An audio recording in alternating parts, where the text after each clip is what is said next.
Yesterday wasn't a day for the hitters, and we'll see what happens here today. The Pirates and the Reds here. The winner takes the series from Great American Ballpark here in Cincinnati. And yesterday the pitchers took care of matters, namely Garrett Cole, 7 shutout innings, and at the plate hitting his first home run of the season. That was the lone run in the game, and some good relief from Nicasio and Rivero, stymieing the Reds hitters in the first 1-0 game here at Great American Ballpark this season.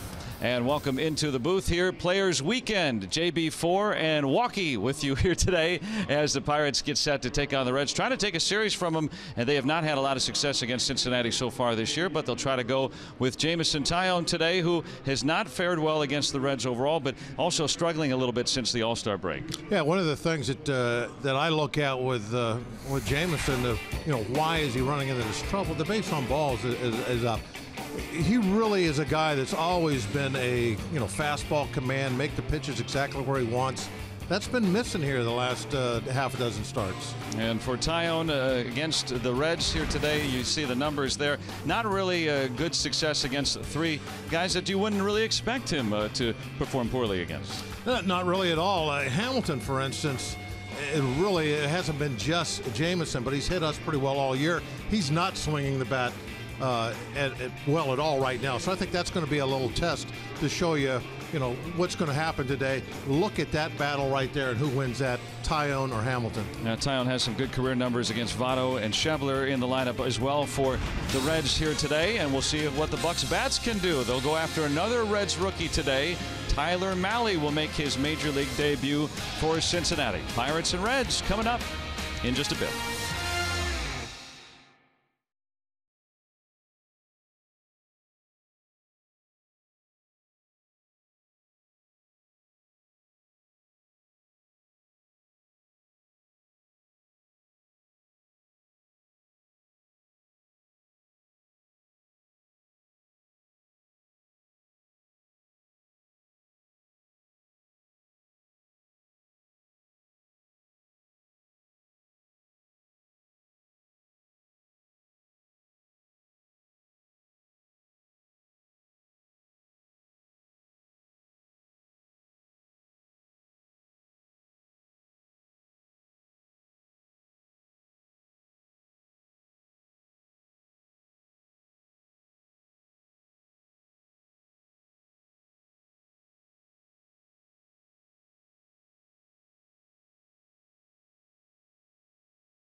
From Cincinnati, the winner will take the series.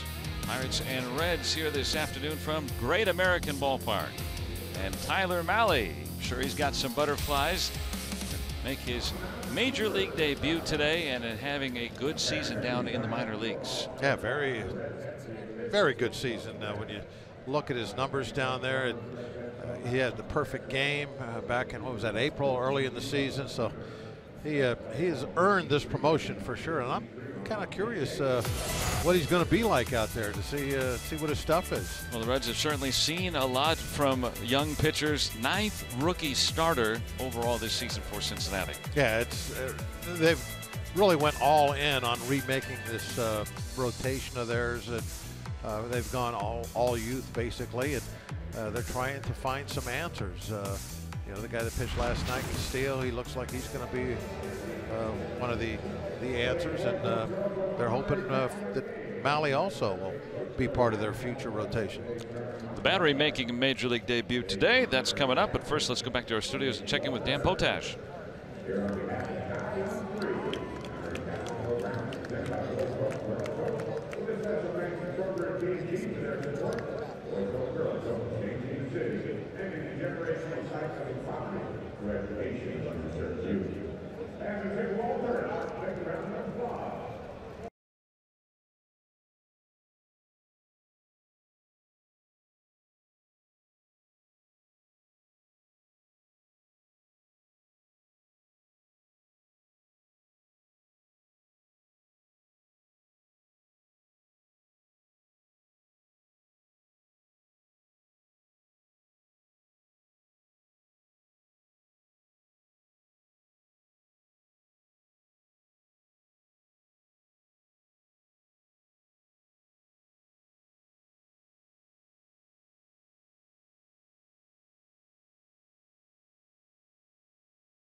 Neither have played in the major leagues. One is about to, though. Tyler Mahle about to throw his first major league pitch.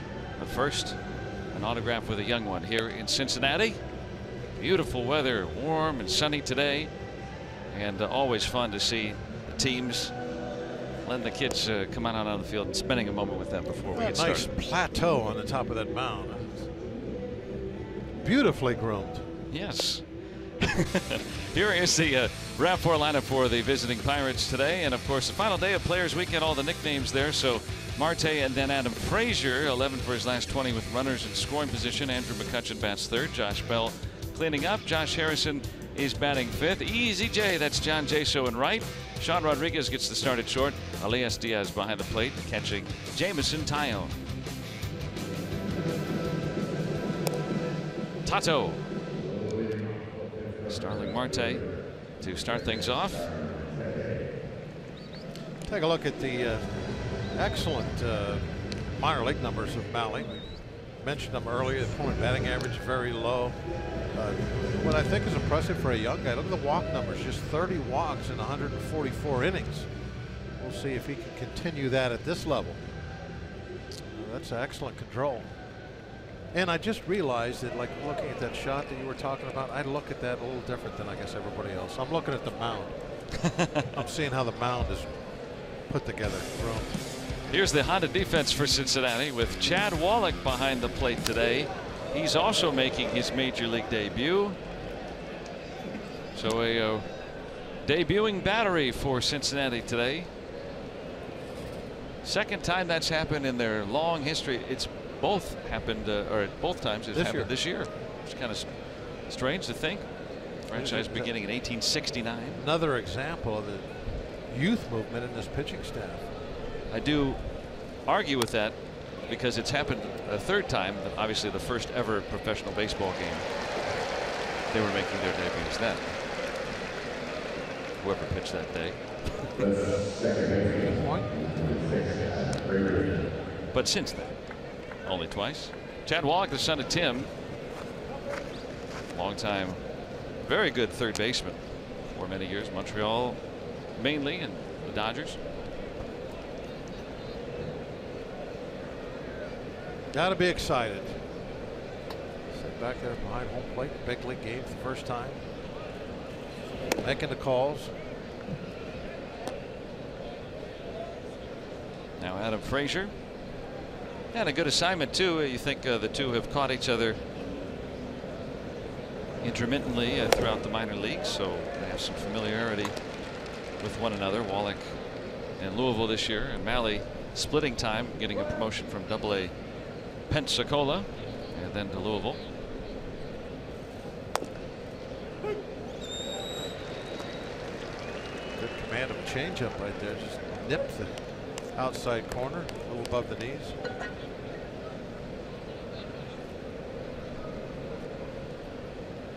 Mahle, 22 years old, out of Westminster, California, near LA.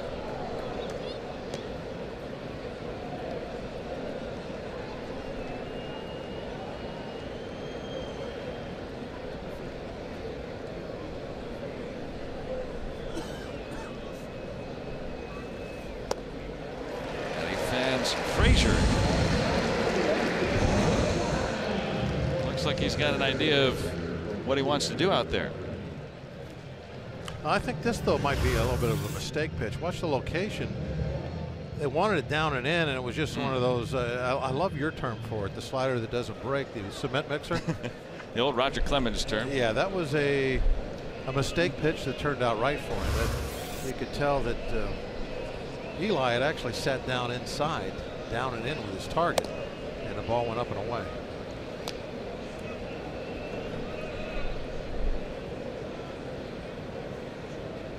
One to Andrew McCutchen. Hitless in his last 13. Eli was his dad's nickname. Oh, okay. I was trying to think of since it's nickname reference. Day. Okay, all right. So Chad Wallach getting called up on Friday, so not having time to get a jersey made up for him. Approved by baseball. Out towards center. Hamilton with enough room and a little panache. And a very quick inning for Tyler Mahle in his major league debut. Now the Reds come to bat.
The Reds here in the bottom of the first as the Pirates go down in order against Mahle. And here is the Cincinnati 9 today as Hambo and Billy Hamilton to start things on Players Weekend. Then Zach Cozart, Joey Votto batting third, and Adam Duvall, the cleanup man. Scooter Gennett getting a start at third base today. Jose Peraza, the sixth hitter. Then Scott Schebler in right field. Chad Wallach and Tyler Mahle, the battery, making their debuts.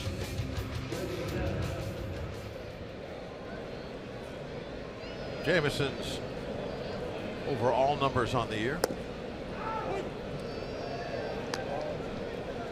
It's a nice borderline type pitch right at the knees, called a strike to start things off. Those numbers do belie really what we've seen from Tayo, not only this season but last season too.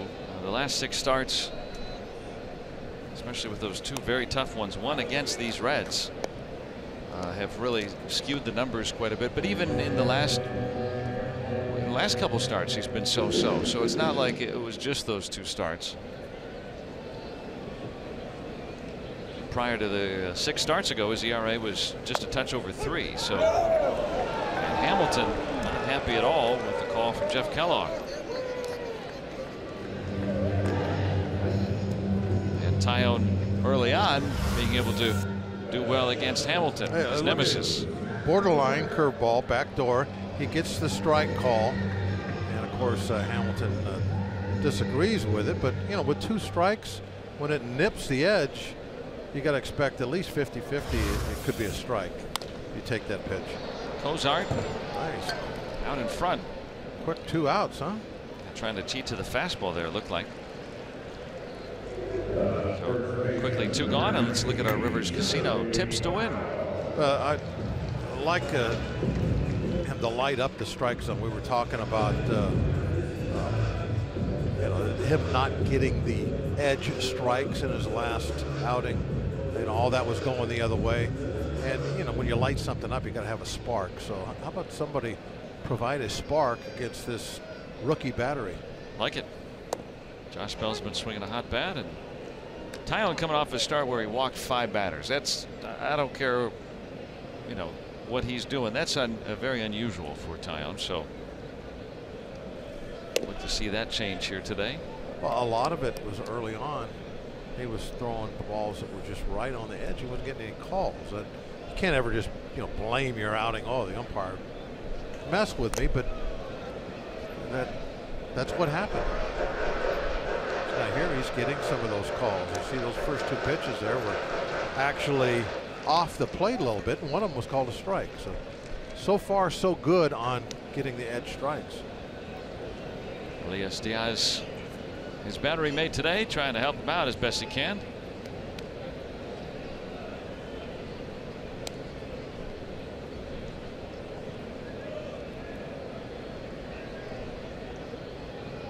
Doesn't like that one, now agrees on the next. Votto kept off base yesterday for the first time in 30 games. There's Garrett Cole. Boy, he was masterful yesterday.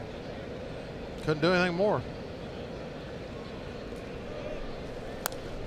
Told that was the first time where the pitcher with a home run drove in all the runs of the game.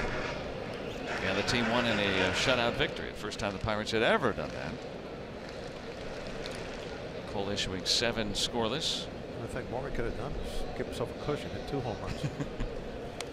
He had to sacrifice, then he hit a home run, and then he was lifted. So only got 2 chances.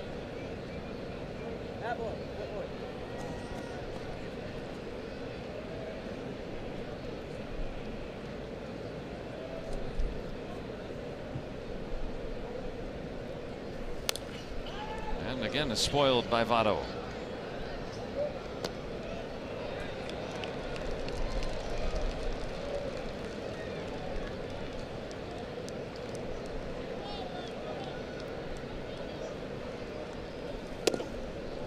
Tight.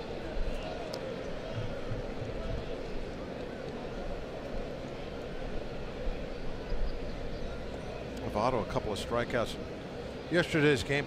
Looking.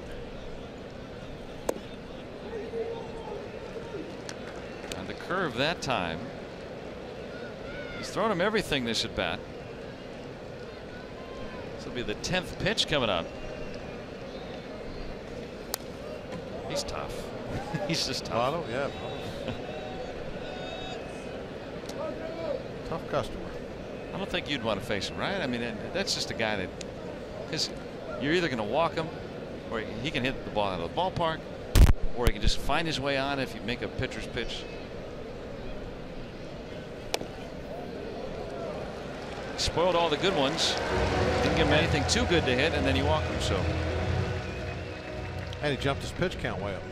Yeah, 11 pitches in that at bat. So instead of that, really tidy inning, you get through it. Now it's an average inning. So maybe with 2 outs, nobody on, just go right at him. First pitch, second pitch, third pitch. Get the at bat over with one way or another. Don't go 11 pitches and then lose him. Yeah.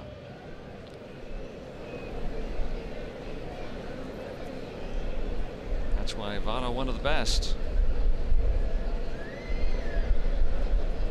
Leads baseball in on base percentage. A nice compliment has been Adam Duvall in this Reds lineup. The Reds, out of the 30 teams, 14th in runs per game. So they're about average, maybe a tick above average in terms of offense. Certainly can hit a lot of home runs. They have a nice lineup. They just have not been able to pitch. Duvall is at 30 home runs, including one on Friday night. And with the curve ahead, 0-2.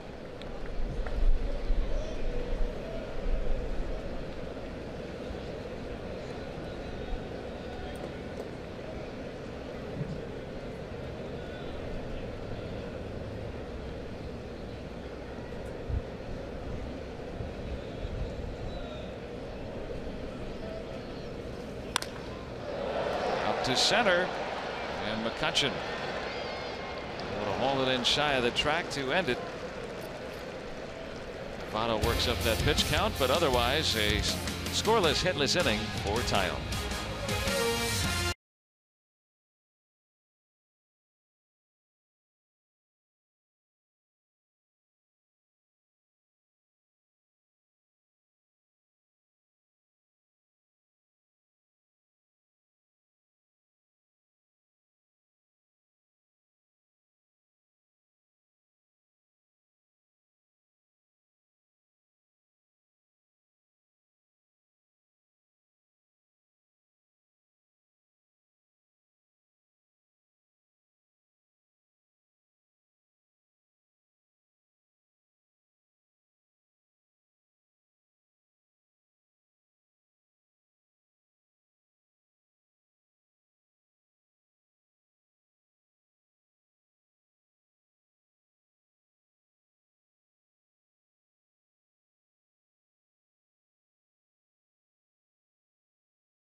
TNT Sportsnet is brought to you by Allegheny Health Network, the largest health system rated #1 in the region for all the things that matter most. And by Kenny Ross Subaru, total confidence pricing. Let's go Bucks! No scoring through an inning. Here in Cincinnati, the winner will own the series. Jameson Taillon. They scoreless, hitless first. Tyler Mahle sent down the side in order in his first inning of big league ball. Josh Bell will start things.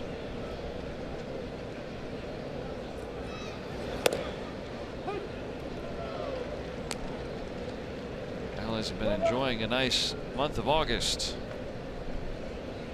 Batting at .359 this month.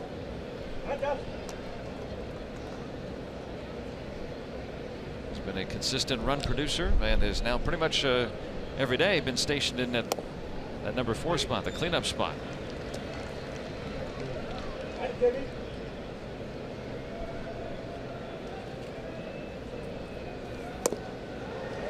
rare strikeout for Bell.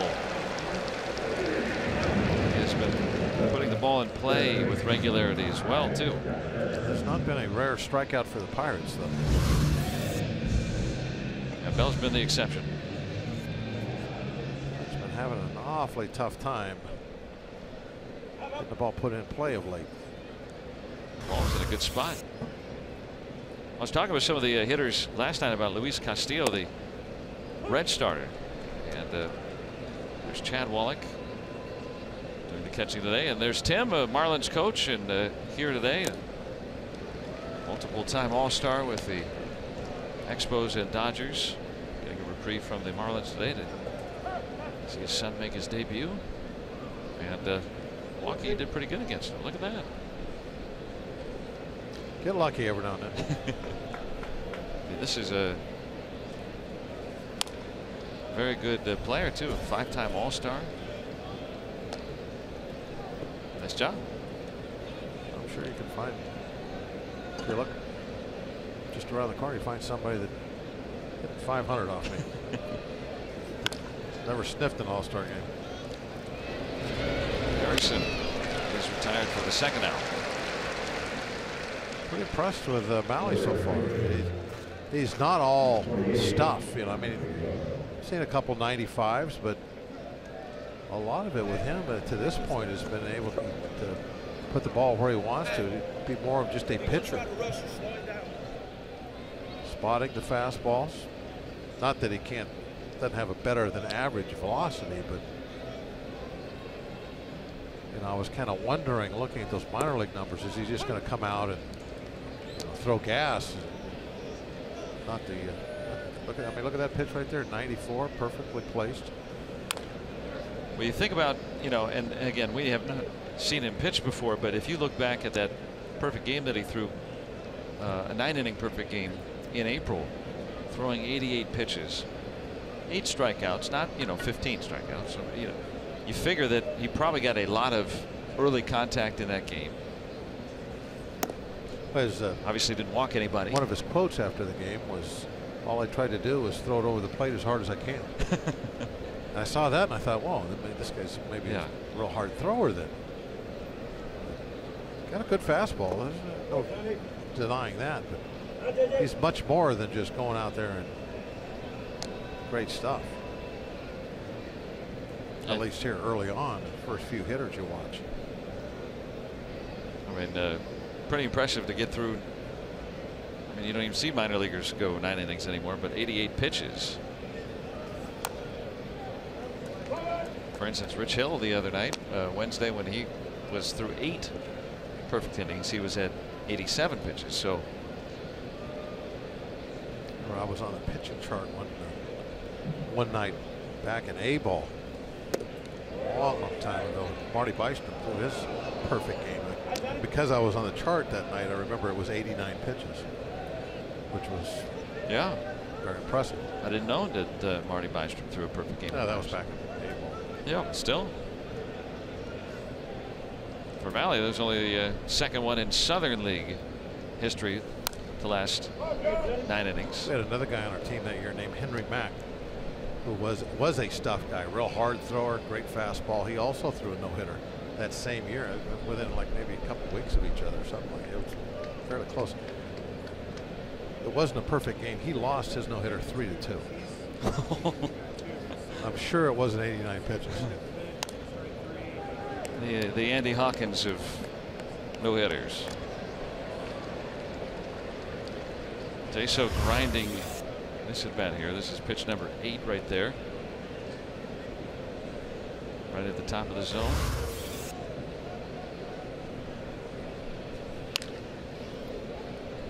Kind of similar to the Votto at bat, right? 2 outs and nobody on, and just trying to work that pitch count up a little bit. Trying to see if he'll get that good pitch to hit. definitely working the pitch count up. This will be number 10 in this plate appearance. And he'll work a walk. Malley needed 10 pitches to get through the Pirates order in the first inning alone, so that could be helpful. Sean Rodriguez gets the start at short today.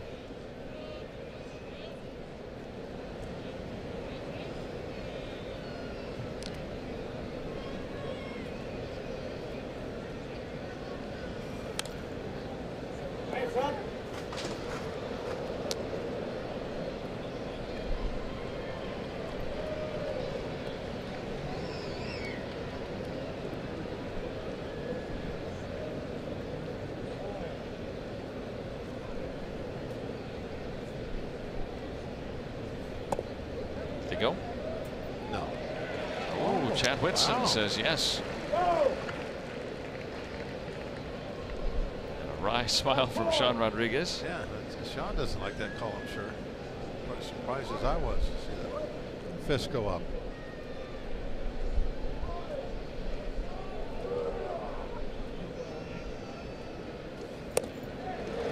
We're by him at 94.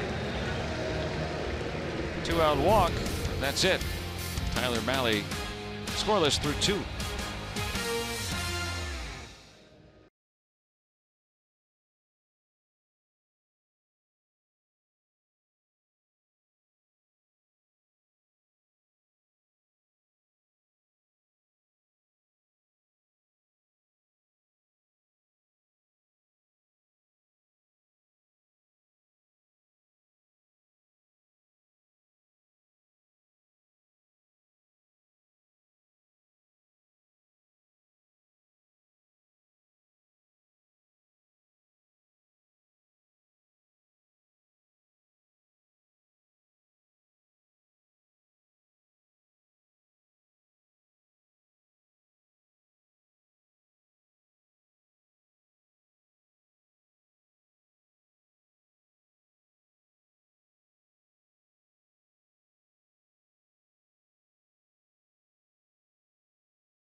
Allegheny Health Network injury update, and before the game yesterday, Wade LeBlanc throwing a simulated game, 45 pitches in 2 innings, and could be ready to rejoin the pen, especially when the rosters expand on Friday, and facing Gregory Polanco out there, who continues to make progress after re-injuring that hamstring a couple weeks ago, and the team continues to play it slowly with Polanco. They are optimistic that he'll return this season. Scooter Gennett will start it off. You know, that week before the rosters expand, September 1st, you see a lot of, I'm not saying that this is what the situation is with Polanco, but it's not unusual to suddenly see everybody kind of slow down and take it easy and wait for that September 1st deadline, when you don't have to worry then about making corresponding roster moves or anybody. You want to activate somebody, you just activate them.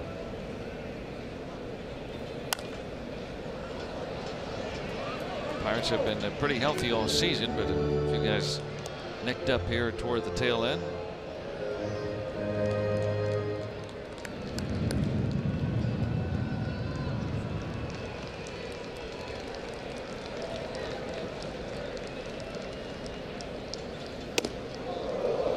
Hello.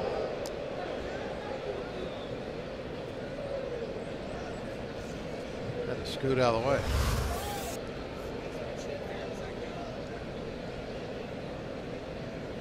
didn't hit him, but it was close enough to where it got his attention.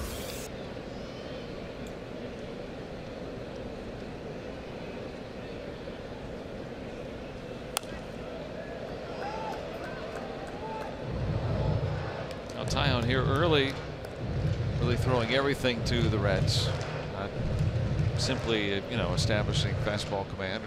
Seeing a lot of changeups here early.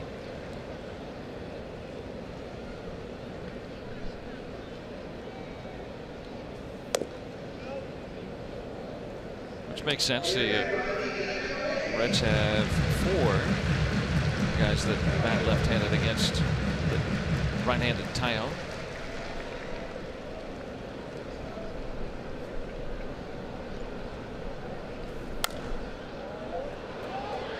Fastball at 98.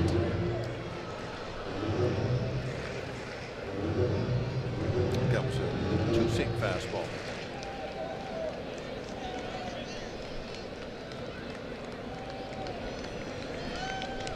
This will be the 8th pitch of the at-bat coming up. That second pitch was called a ball. That was a curveball low in the zone. Lighting up that zone.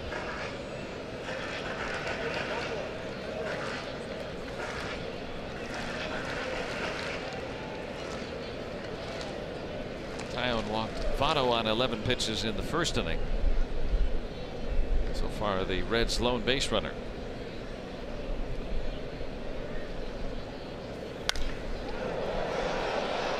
Cutchin. And out of his reach. Well, it goes a double for Jeanette.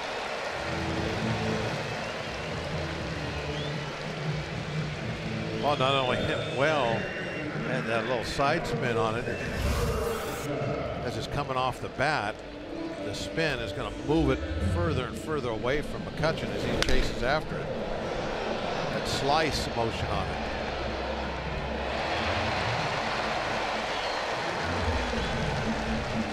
How close did he get to it? Pretty close. Just off the tip of the glove. So Jeanette with the first hit for either club.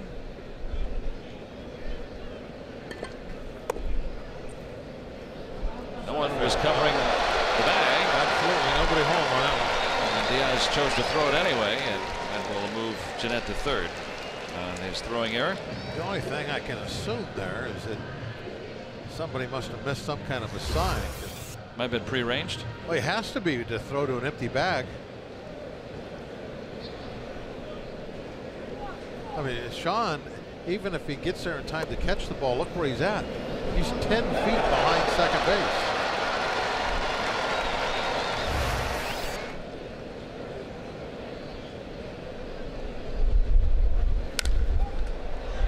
On the line and into the seats.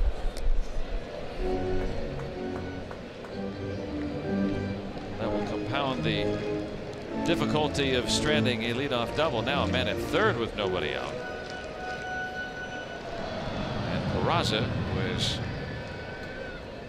fared very well lifetime against Taillon.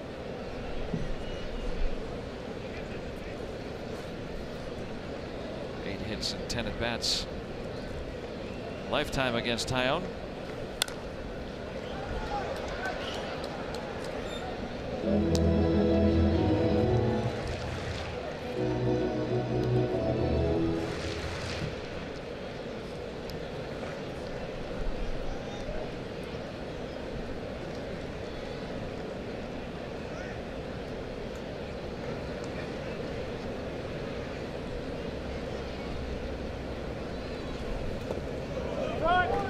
Runner at third, keeping that curveball in front of him.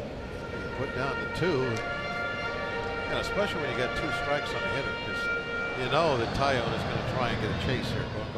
He's going for that strikeout, so it's going to bounce. You better block it. Taillon does not want this ball put in play.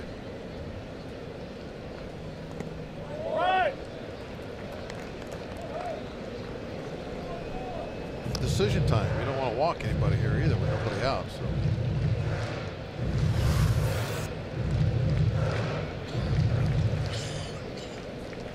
Head in front of the plate. Textbook. Drop both knees and let that ball come up and get you in the chest protector.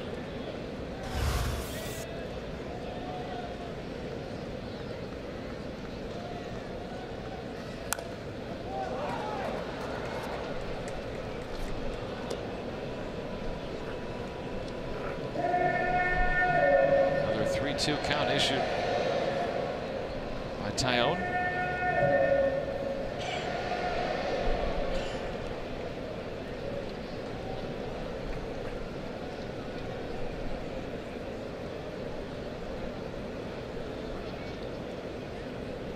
Jeanette at third with nobody out. And the second walk issued today by Tyone.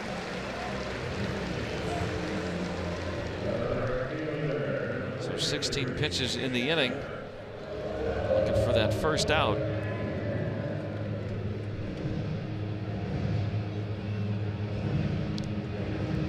Scott Schebler, one of the guys that been hot. Right? 5 for 6 in the series.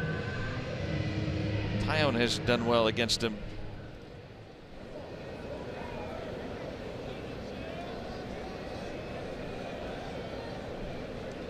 One for 12 lifetime.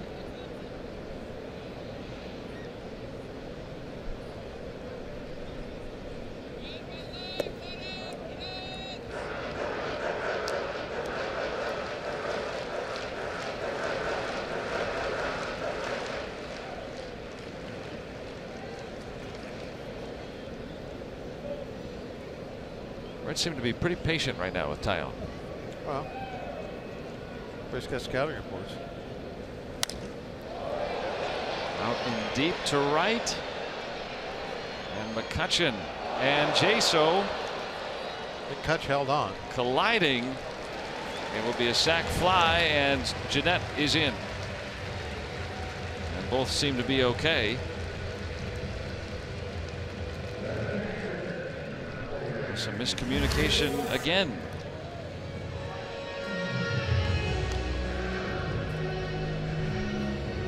Well, if Kutch calls for it, then Jaso needs to peel away. It's the center fielder's ball. But yeah, if he didn't say something, then well, Jaso would have. What can happen? I mean, it's a bad coincidence when it does. If you say I got it, like. Usually you're calling it a couple of times. The rare circumstance where you both say I got it simultaneously at the same time, and you do that like a couple of times in a row. I mean, the odds of that happening aren't very good, but occasionally it does happen, and you can't hear the other guy. I mean, that's one explanation for why that could happen. Really, the only good explanation. I mean, that's routine. Yeah. Plenty of time for either guy to say I got it 2 or 3 times. You know, wave your arms, all that stuff. There's Chad Wallach making his first big league plate appearance.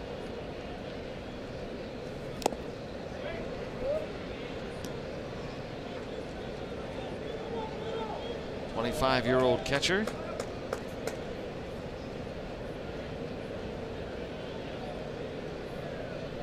There's Dad Tim. Getting to watch his son make it to the major leagues. He's played in 5 minor league seasons to make it up here. And Tyone strikes him out. Now that's an important second out here with the pitcher coming up.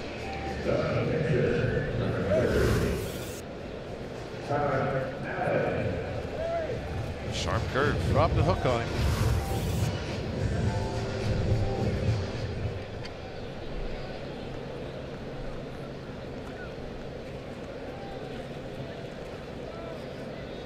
Malley 4 for 45 batting in the minor leagues in his career.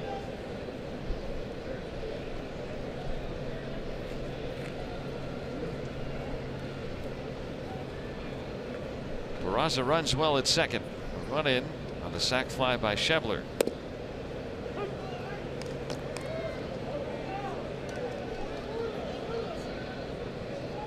Did you like throwing breaking stuff to opposing pitchers? If they were a bad hitting pitcher. if they're a good hitting pitcher, absolutely not. You got to throw fastballs into those guys because their breaking ball is usually what they're sitting on. They want to hit that little spinner for a strike that a lot of pitchers see. A couple of curves finishes them off. Reds lead 1-0.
Outside Great American Ballpark, I'm Robbie Mikowski, standing with the newest statue that was added here outside the Reds' home. That's Pete Rose depicted in his iconic head-first slide with the hair flopping all over the place. The Hit King is a native of the Queen City and played 19 of his 24 big league seasons with the Cincinnati Reds. He was also widely known as the leader of the Big Red Machine teams that won 2 World Series in the 1970s. And Bob, you also won a World Series with Pete Rose with the 1980 Phillies. Is there a more iconic remembrance of a baseball player than Pete Rose sliding head first? Not sure there is. I agree. You know, when he took the field, I mean, he was a monster out there. And if you look at any of his head first slides, they weren't like where he's actually sliding through the dirt. I mean, he is diving, you know, 2 feet off the ground like Superman. I mean, just like that, going into the bag. Anything to beat the other guy, that was his motive. I mean, just whatever it took. Great competitor. All-time Hit King. Got booed in every stadium we went to, except Cincinnati. We went to Cincinnati, of course, he would get cheered, but everywhere else, boo, boo, boo, boo. As soon as it doesn't matter, announce his name for anything. Booed. Guess that could be the ultimate compliment in some way. Oh, he wore that with pride. He loved the fact that everybody else's fans hated him.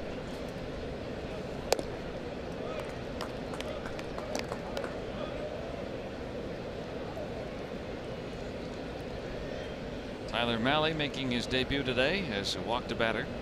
Struck out 3 Pirates.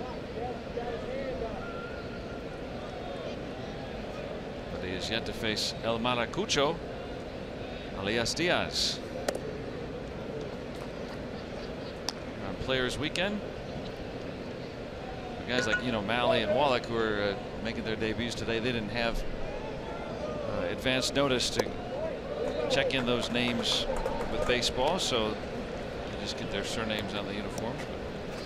We're seeing the first little thing that makes Mahle look like a young pitcher that's maybe making his debut, and a walk of the leadoff hitter, the number 8 leadoff hitter, right in front of the pitcher. And a non-competitive walk. Yeah, very much a mistake there. And throwing the fact that he's just been handed a little bit of a lead. You would have thought he would have gone right after Diaz, but nope. Put him on, set up a sac bunt. Tyone with 3 sacrifices. Swinging away there. Puts him in a hole, 2 strikes, where he bunts foul. He's out.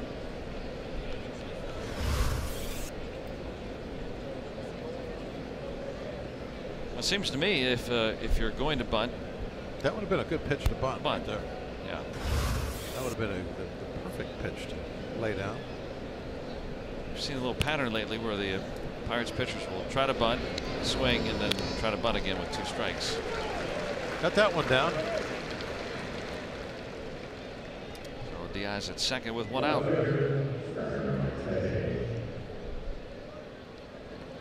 We invite you to come on out to the ballpark. It's a Kids Day next Sunday where the Pirates host these same Reds at 1:35, and the fun starts on Federal Street before the game with the Family Fun Zone. All kids 14 and younger take home their own Pirates fitness band thanks to Highmark, and then afterwards kids can run the bases. Go to pirates.com/kidsdays for tickets.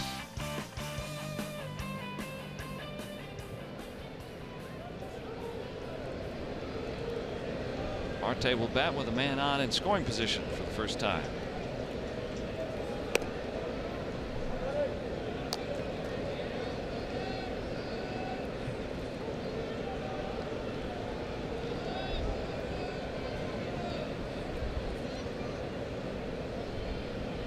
Flat out his first time.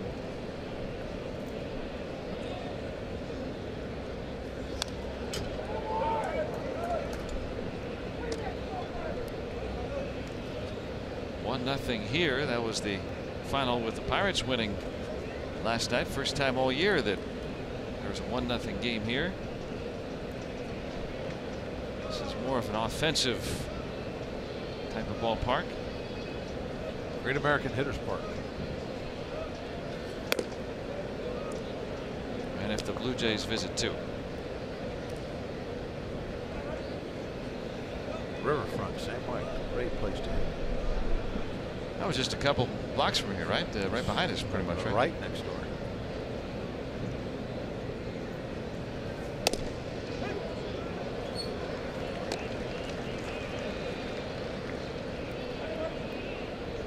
In fact, if I remember right, they had to tear part of Riverfront down to build this one. That's how close they were.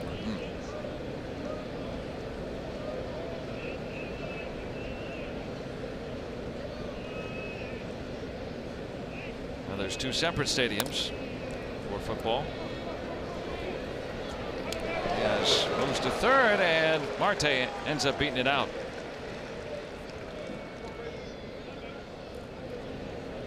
When he gets out of the box quickly, to beat out a ball like that. It might have been better off with, because it's Marte, not with anybody else, but because it's Marte going down the line, probably should have went after Diaz at third base. Diaz. A little tough for Cozart coming in on that, maybe, though. Well, he would have been. He would have probably been safe at all, also, but risk reward. I right? think you might get Diaz maybe half the time on that. I don't think you're ever going to throw out Marte on that. Yeah, I'm with you. Of course, if he went to third, didn't get anybody out, I'd be sitting there going, "Oh, he's got to go first." That's just tough play. So men at the corners for Frazier.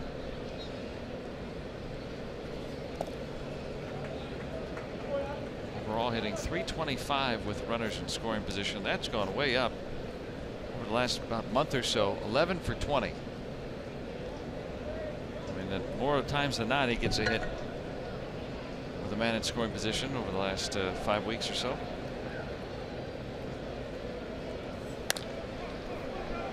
Bouncer, Jeanette starts it, and they get the double play.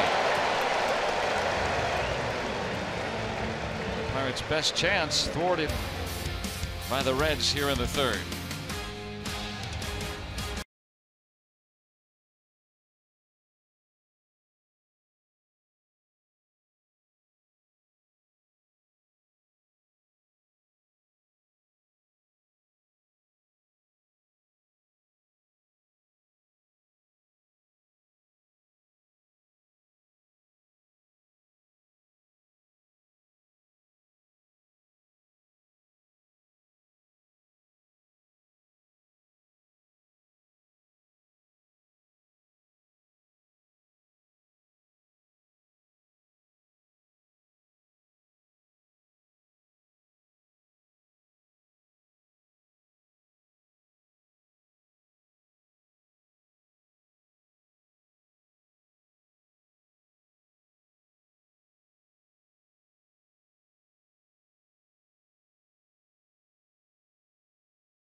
And Maxwell in the house. Max Moroff now in at second base after this. As they're trying to beat out the back end of that double play, and something's not right.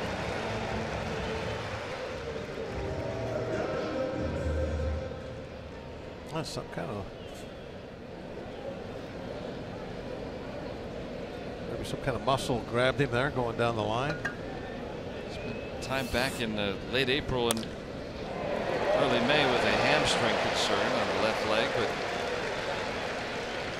that was several months ago. It didn't look like anything bad. I mean, you know, it was not one of those scenarios where the player grabs his leg and falls in the dirt.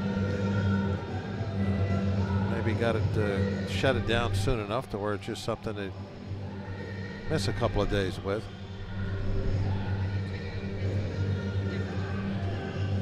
So Hamilton and that good speed aboard to start this third inning.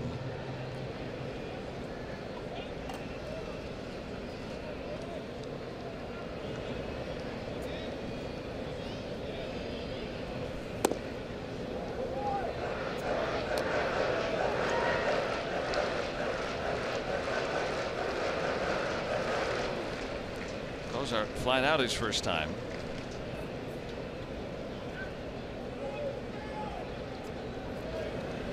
Hamilton at first, Major League leading 54 stolen bases.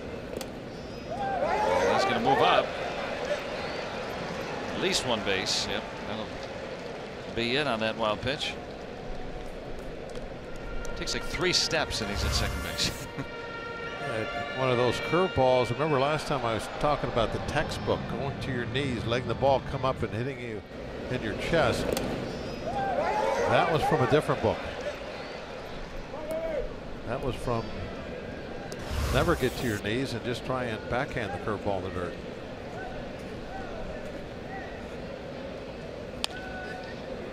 Past Harrison.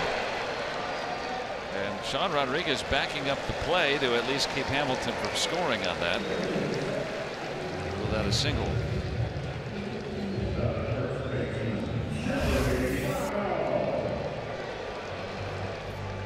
It's a ball that Harrison should glove. I'll tell you that. Kind of took a big hop on him, but yeah, it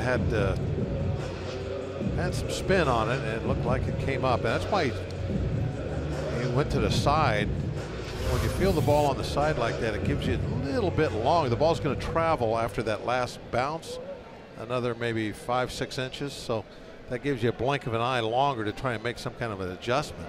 It wasn't like he's trying to get out of the way of the ball. It's just that trying to give himself some more time because he knew it was going to be a tricky hop.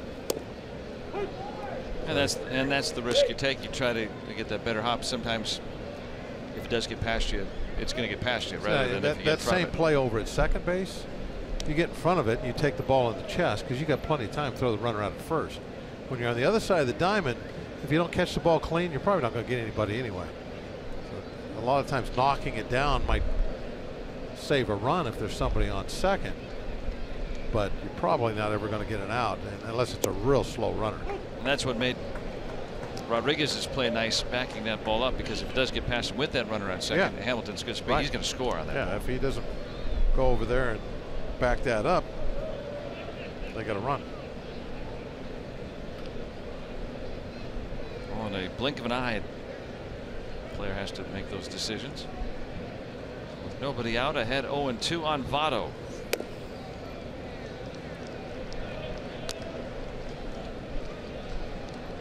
Votto last time was behind in the count. He ended up working an 11-pitch walk.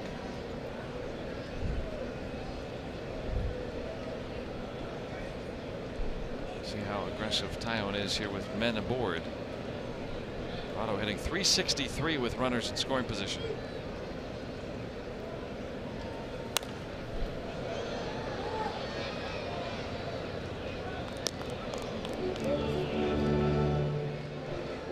Got to be very alert with the speedy Hamilton at third.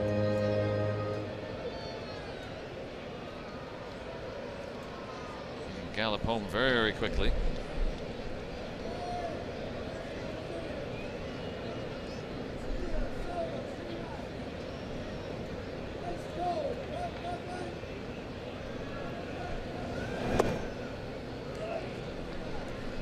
Just with a change, 2-2.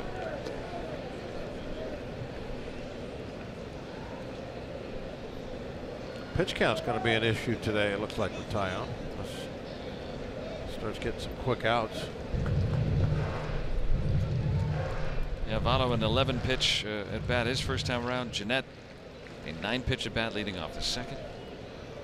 53 pitches, and he's only pitched 2+ innings. They got 6 outs. Double play ball would be nice.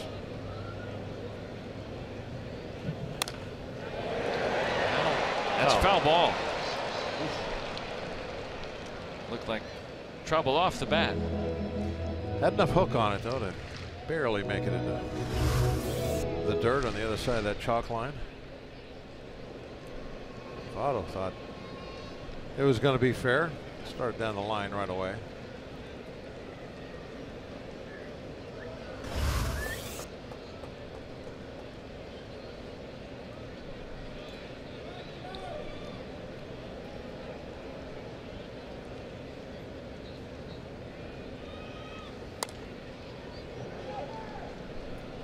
You know, sometimes I see a lot of Josh Bell swing in Votto.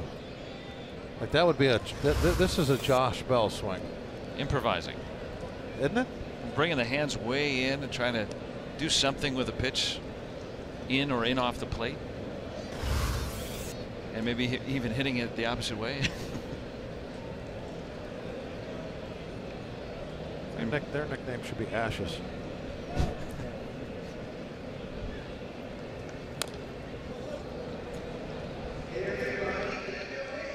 Now that's probably, you know, if Bell can continue to develop at the plate, you know, he's just a rookie, but I mean that would be what he would aspire to become, right? Somebody, I mean, Bell seems to have a very good recognition of the strike zone. Last year, if you'd asked me at the beginning of this year, I would say Bell's going to be more of an average guy than he is power because of that short kind of get the ball put in play type swing. But it kind of flip-flopped on me this year. He's become more of a power hitter than an average guy, but now toward the end of the season the average is starting to climb up there a little bit. He's shortened that swing up again a little bit, it seems like. So we were telling you about when Taillon got 2 first strikes on Votto. Would he work the count again? Yeah, this has already been 9 pitches.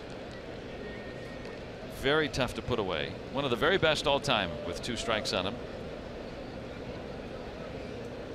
Right around a 300 career hitter with 2. Swing another foul. 10 pitches. So this will be the 22nd pitch. He saw 11 his first time. He'll see another 11 here, at least.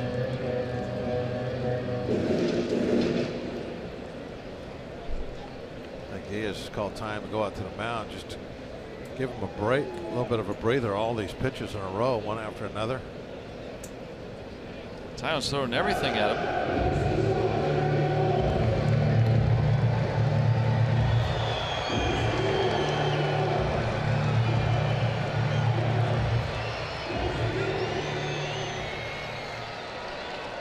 Yeah, strikeout looking. What's going to happen here? And then there'll be a double play. Strike him out, throw him out. Strike 3. Take it for strike 3. Was it running? Everything but the strike. Yeah.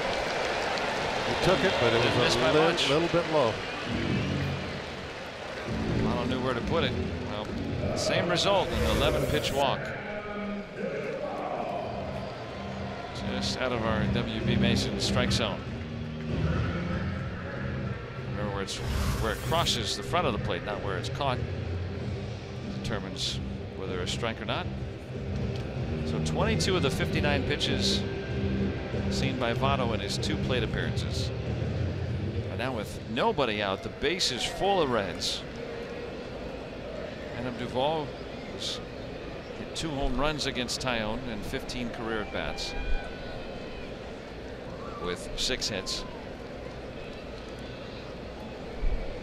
Speed at third with Hamilton.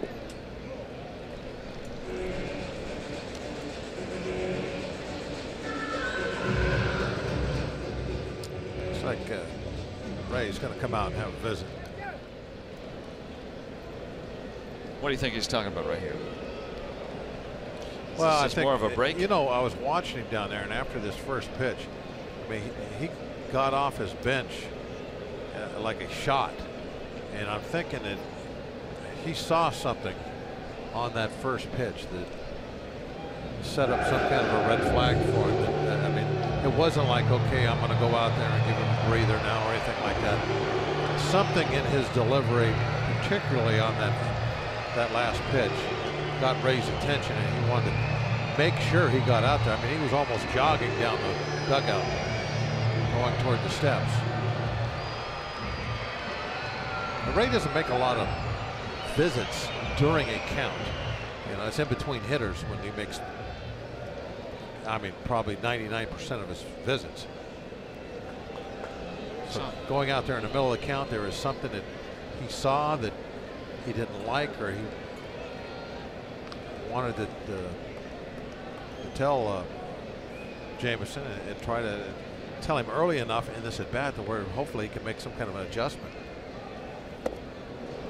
Well, he was talking with Jeff Kellogg for a moment, and the location of that pitch was a borderline strike. And having talked with Ray the other day about Trevor Williams's previous start where he performed poorly, his advice to Trevor in that game was, for this next start I should say, is keep doing what you're doing. Do not, you know, bring the ball up just because you're not getting a call. That's going to do more harm.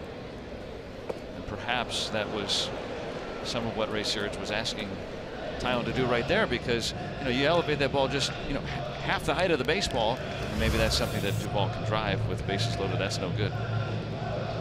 Instead, they're getting into the chase.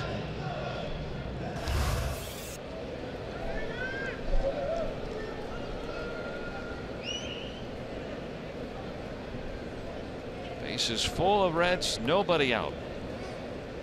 Everything's still low. Yes, sir. Duvall down on strikes.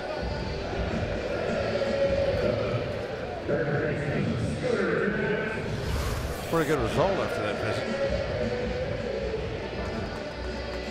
Strike one, strike two, strike three.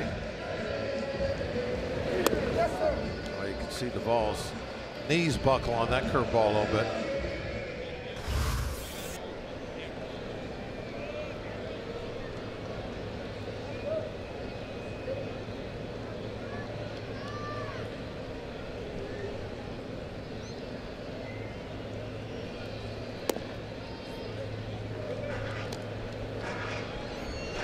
So good with that hook. So had a 9-pitch at bat, yielding a double last inning. He has grounded into 11 double plays, but with the bases loaded, good career numbers. Now in a hitter's count. He has not thrown a fastball since that visit.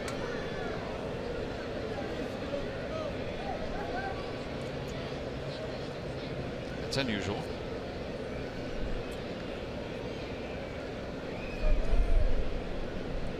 Trying to curve, and then the changeup there. Here to Jeanette. 3 curveballs in a row. Duvall, another breaking pitch. Changeup maybe. Yeah. Didn't break much. Diaz calling for it, and gets a big second out. Well, now Taillon can see a path here to get out of a bases loaded no out jam unscathed. A strikeout looking, and then a foul out to the catcher. Changeup. That's 6 straight off speed pitches since Ray's visit. He said put that fastball in your pocket.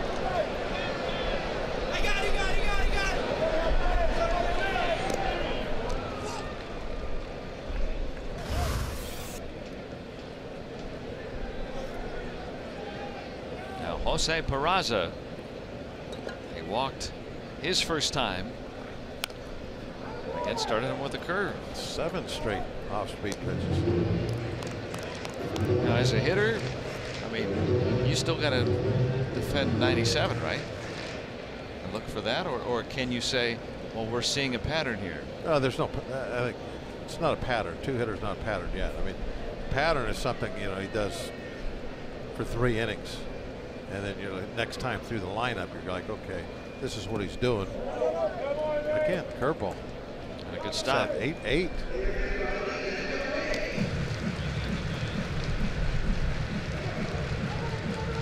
Be interesting to see. Ray, did you tell him to just put the fastball back in the holster and leave it there? We'll have to ask. Yeah, I mean, it was a first pitch fastball to Duvall, and he came racing out of the dugout. Working with a rookie catcher in Diaz. Bases loaded, the 1-1. There's the fastball. But in a good spot.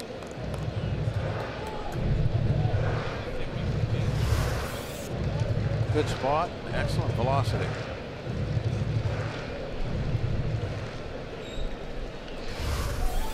Well, you feel good if you get out with just 1 run. Bases loaded and nobody out. Odds are you're going to give up 2.5 runs. Turn out to be Ray's best visit of the year. Soft fly to center. Not a curveball, just 1 fastball since Ray came out. Nicely done by Tyone. Escape. Bases loaded, nobody out. Puts up a 0 and keeps it a 1-run game.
Rav 4th inning. Toyota, what drives you? That was a brilliant effort from Jamison Tyone. Bases loaded, nobody out, gets out of it without allowing a run, and it wasn't like he was facing some second teamers either. It came with that curveball for the last out. You can see he's pumped. Hear him yelling all the way up here. Nice job, Ray. Whatever you said.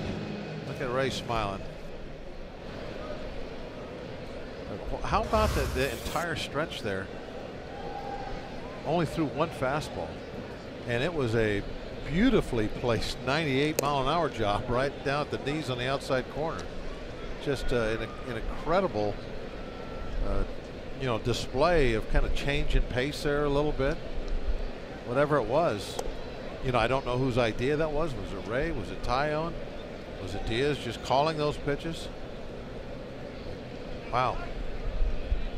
Masterfully done. Very, very masterfully. That was against the middle of the order too, so. Yeah, I mean, that was a spot where the game certainly could have gotten out of hand. I mean, that's a game changer what Tyone was able to do there. Yeah, the Pirates have not been scoring a lot of runs for the most part. They've fallen back into a lull offensively. This is something the Reds used to little duster do to Kutch all the time. I mean, he would get knocked down like that, I think, twice a series when we faced the Reds back in the old days.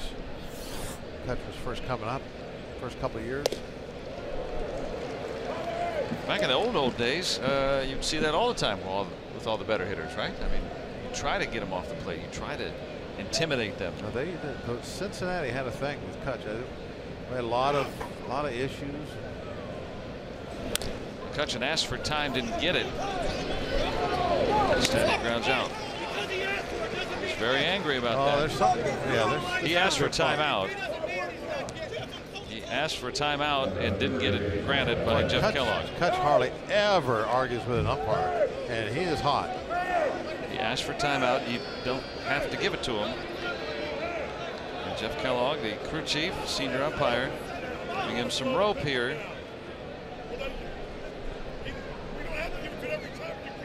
And you can hear him say, you don't have to give it to him every time. The pitcher was beginning his motion, so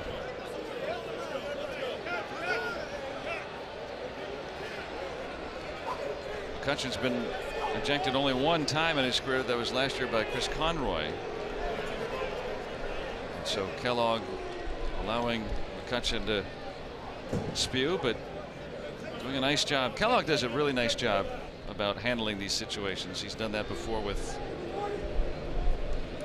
pitchers hitting batters and things like that. Always has a very good. Here it is again. Watch Kutch. He's not in the box, taking his time, Watch the catcher signs. Now he's got the sign. Didn't put up a hand. It looked like you could see his mouth move. Obviously, hindsight being 20/20, we knew that he was asking for time. That's what he was saying. Now, last May, Kellogg was the crew chief against the Reds too, and that was a game where there were a lot of hit batters back and forth. He kept the peace, didn't eject anybody, didn't warn benches unnecessarily, and got the game calmed down. Kellogg does a fantastic job. This is as bad as I have ever seen Kutch. I mean, he is hot. You can see Hurdle trying to calm him down, and it's almost like wow. Kutch he's always been so level-headed, and you can tell he's getting mad every now and then, but not like this. He is really upset. Well, McCutchen in the midst of one of his poorest months of his career right now offensively, so I don't know if that is adding to the frustration or not, but again, it's very clear the umpires do not have to grant hitters time. Almost always they do, however. But if they believe that the pitcher's beginning his motion, they will not ask for time. And McCutchen smartly, when he asked for time, he did it verbally instead of putting a hand up, so he was still ready to hit, or at least somewhat ready to hit when the ball came in. And he chose to swing because he saw a strike coming. With 2 strikes, had to defend the zone. See, I think the umpire should be consistent with that. I don't think they should be able to call time sometimes and not others.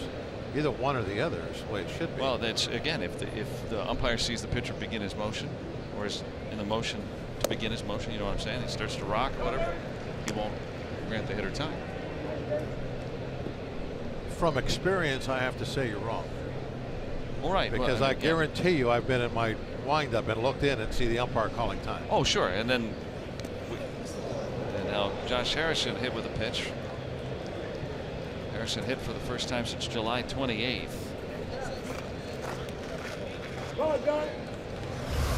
Being hit 21 previous times. I hate it when you get up there in the wrist and the hand.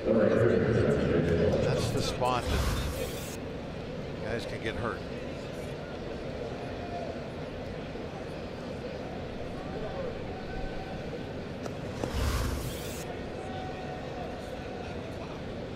And Hurdle trying to calm down Andrew McCutchen. Looks like mission accomplished there. I think maybe at one point there were some words between Kutch and Hurdle, perhaps, and that's what that was kind of like, hey, it's over.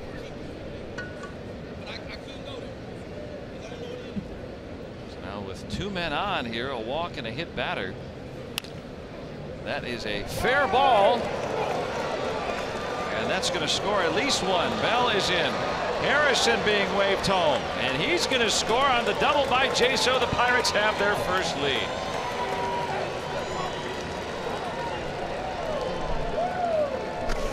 Got a nice hop off the wall down there by where the ball boy sets. Jay really kind of an easy way to score as this ball came off the wall.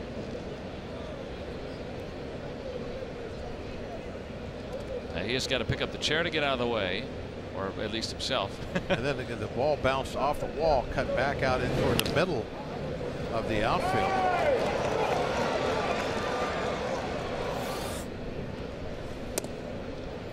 So a 2-run double for Jaso. Pirates cash in that walk and a hit batter. And Sean Rodriguez looking for more against Tyler Mahle, making his major league debut.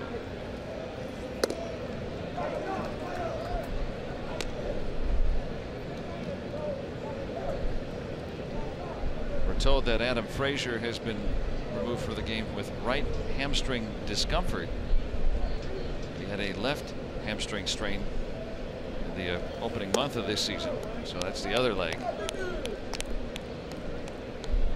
And that hamstring injury that he had earlier this year was the first time he said that he's ever had a leg injury. So now two in 1 year.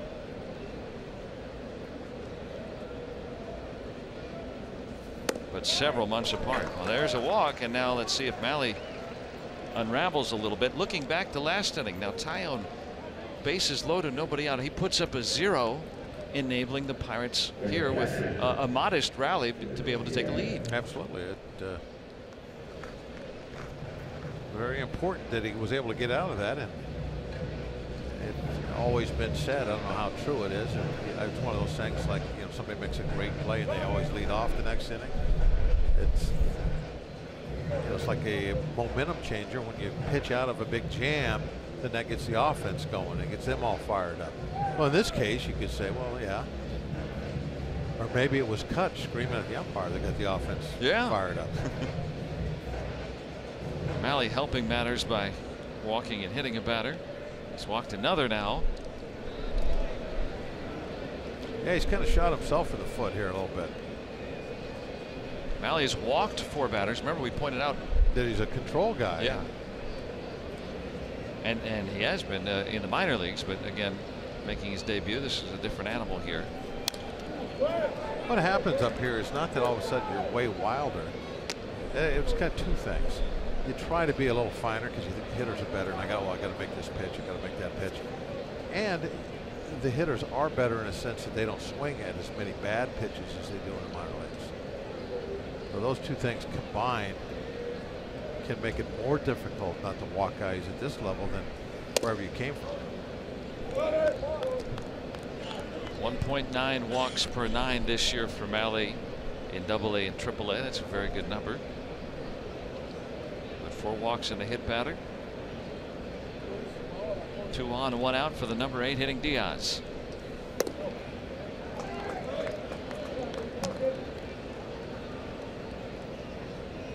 Pretty sharp the first time around in the order. But 5 of the 7 have reached for the Pirates the second time around, and that pitch count up to 70 now here in the 4th inning.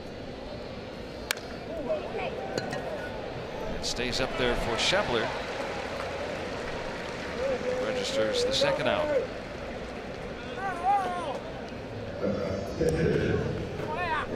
And that's a big out for Mahle here. With the pitcher next. Tyone will have to swing the bat here with 2 outs.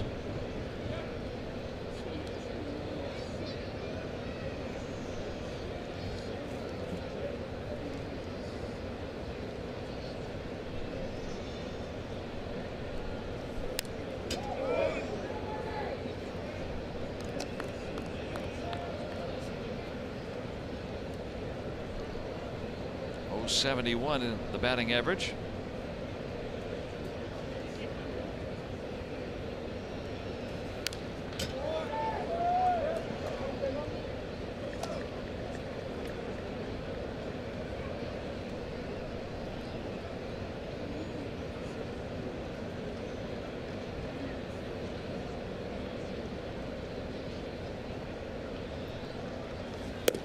And on 3 pitches, down on strikes.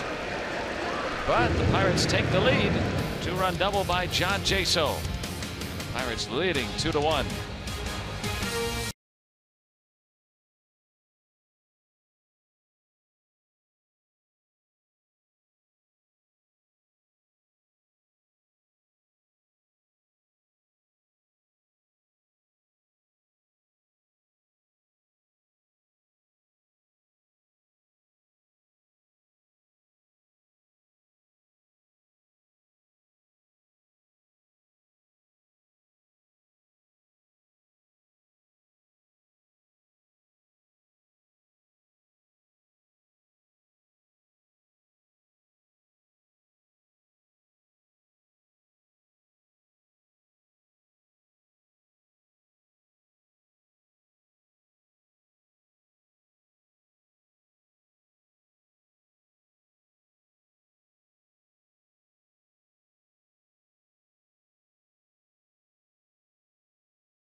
Presented by the authority of the Pittsburgh Pirates and may not be reproduced or retransmitted in any form.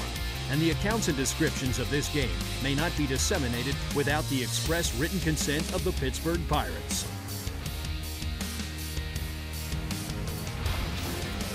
Pirates have a lead for Jameson Taillon, who used his magic to get through bases loaded, no out jam unscathed. Be interested to see how his pitch selection continues now. You know, as far as his mix with the fastballs and the off-speed pitches. Maybe now with nobody on base, he'll go back to use more fastballs. First pitch here is a fastball.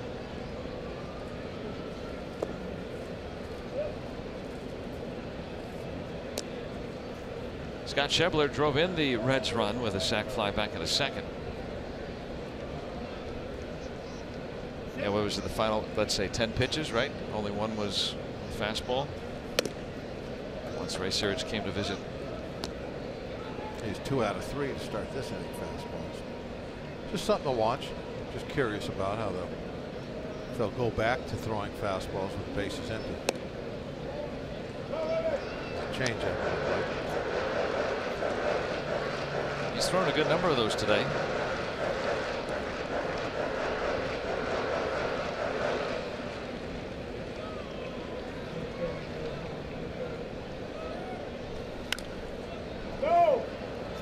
Got him down for 12 changeups now.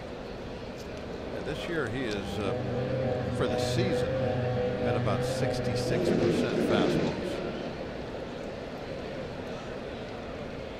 Today he's thrown 39 of his 70, or so 34 of his 73 pitches are fastballs, less than half his overall pitches.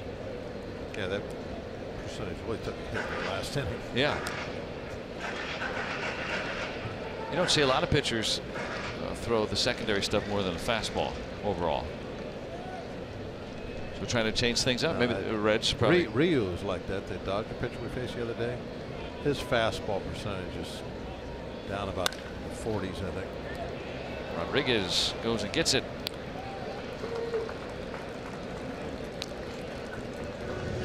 Look at the lowdown, and Victor Martinez of Detroit, and a regular heartbeat. Diagnosed for the second time now this season, so he'll go on the DL. Danny Duffy of the Royals. Looks like he'll be down just for a brief time. He's missed a good bit of time already this year. Rodriguez making that nice play at short, getting the start today. Chad Wallach 0 for 1 as a big leaguer.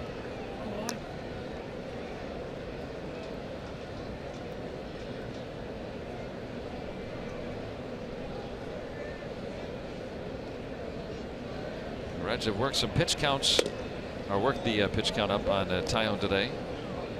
That's why you see that, but also a little bit of trouble in that third inning. Well, a lot of trouble actually, but only a worry now behind him.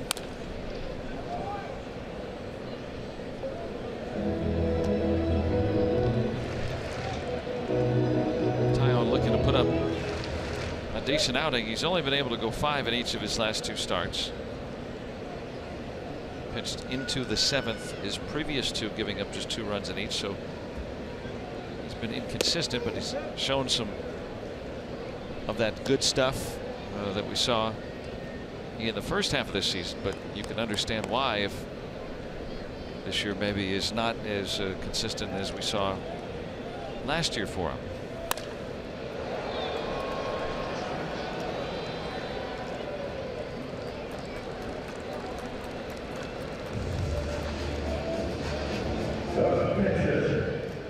And you can head on out to the North Shore for Zambelli fireworks night on Friday when the Pirates take on these Reds at 7:05. Come on out early for a Barrel Kia block party out on Federal Street, and then after the game, Zambelli fireworks.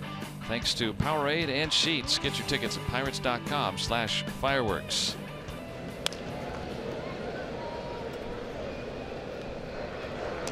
Right before Taillon's start here in early May, last time that Pirates, or one of the last times they faced the Reds back in early May, he noticed an abnormality and reported it to the team. Ended up going to pitch that day, and then found out that he had been diagnosed with cancer. And so Alley here trying to bid for his first big league hit. And he's got it. He'll have second base to go with it.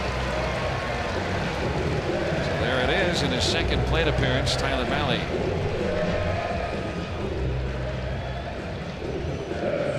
So will be a throwing error on Rodriguez to let him move up to second. There's his father, Greg Lissette, also here today. Mom.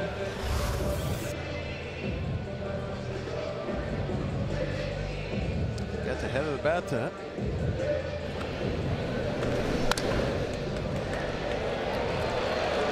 4 for 45 in the minors, but now 1 for 2 in the majors. There's Lissette in the red. Tyler Mahle's mom here today. Lots of family here for his debut.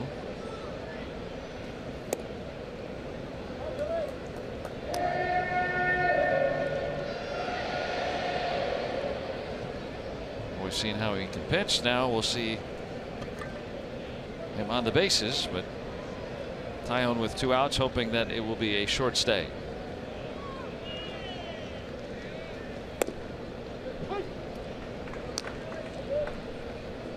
Hamilton has 2 of his 16 career home runs against Taillon.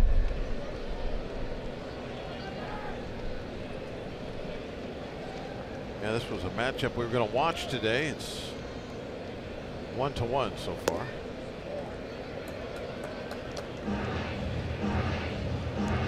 That ball very close to being a strike.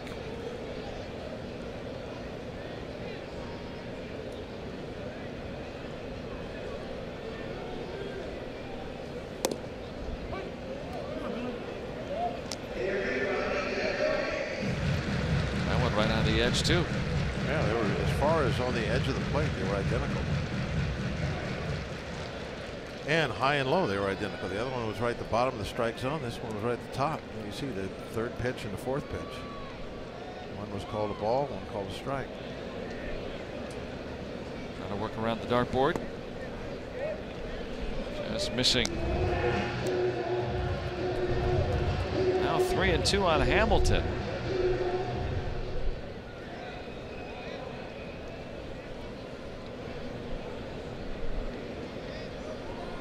Pitcher Mahle at second here with 2 away. Taillon at 90 pitches here in the 4th inning.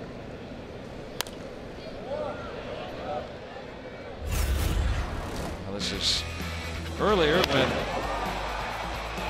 get a ball in, and that's how Hamilton can hit home runs. But the other one he hit was pretty surprising, getting it to a bigger part of the ballpark.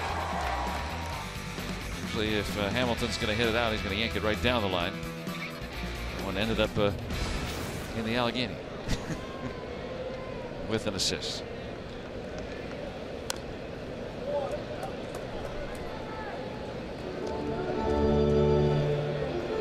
Do you think the difference maybe over the last month or two with Tyone has been his ability to finish off hitters? Because we've seen that pitch count rise quite a bit. It's all tied to his control. That's the. You can say a lot of different things about that. Because I don't think he's getting the pitches called that he was earlier. Called strikes. This should do for the inning. And it does. Stranding Malley, and Tyone has a lead through 4th.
Have the lead in the 5th.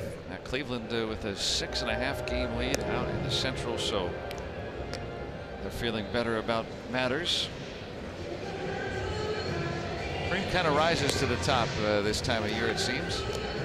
Looking at all the scores on the lowdown. What happens at the end of the year? Who's got the staying power? Who stays healthy, right? Yep. You know, with the key players. Who has the deeper team?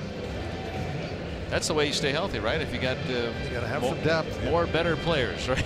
Gotta have depth because it is a marathon race. You gotta have replacements, reserves. Yeah, that's a better word. Gotta have some reserves.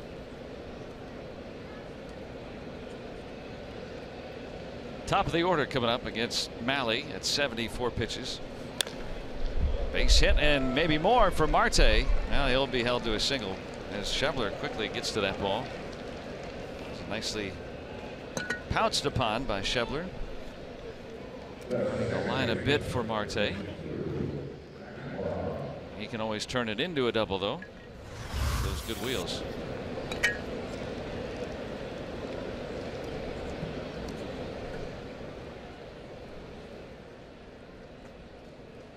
That's Kellogg, Jeff Kellogg there. Not granting time to Marte, but Tyler Malley in his first start. Maybe a wilier veteran would have just fired one in there. Well, we're just talking again between innings. You want to be careful. You want to be comfortable though, and I was never comfortable throwing a pitch with the hitter walking around. I mean, that was, I guess my focus wasn't as good as it should be. It was always a distraction to me. So anytime I saw the hitter walk out, I stopped. We're off with a bunt. They'll move up Marte. They'll be awarded a sacrifice. Yeah, well, whether they got time called or not, I would stop. I wouldn't continue to throw a pitch. I would just. Well, we're talking about this because the last time McCutchen was up, he's going to verbally call timeout. He called time right there, and it wasn't given to him. And I think now that was a burr under his saddle. Now he yells it again time, and it isn't given to him. And 2 times in a row, that's what got him going. And he went off on a tirade, which we just are not accustomed to see. Jeff Kellogg let him vent. By the rule book, Kellogg did the right thing. But by practice. But by practice, what you see all the time, umpires don't go by the rule book. They call time constantly. And so that's, you know, I have to side with the players a little bit because there's no consistency of how that play is called. I guess and what I was saying was the general idea is if the umpire thinks the pitcher's beginning his motion, he won't do it. But again, it is inconsistent. You're right. And McCutchen, especially calling it a second time, just trying to get comfortable at the plate. Vented in the Pirates dugout. And then later on, walked down and gave Hurdle a hug. So apparently there was some little discussion going on between the two of them right at the end of that play. I think it looked like, I'm just speculating, that maybe Clinton was kind of, you know, telling him that, well, Kellogg doesn't have to give you time. I'm sure that wasn't anything that Kutch wanted to hear. I'm just guessing, of course. This is afterwards. And then eventually, afterwards, they hugged it out.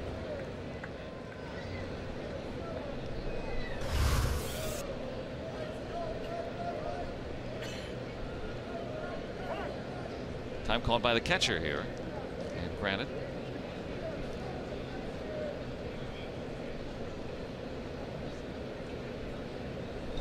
Starling Marte at second after the sacrifice by Moroff.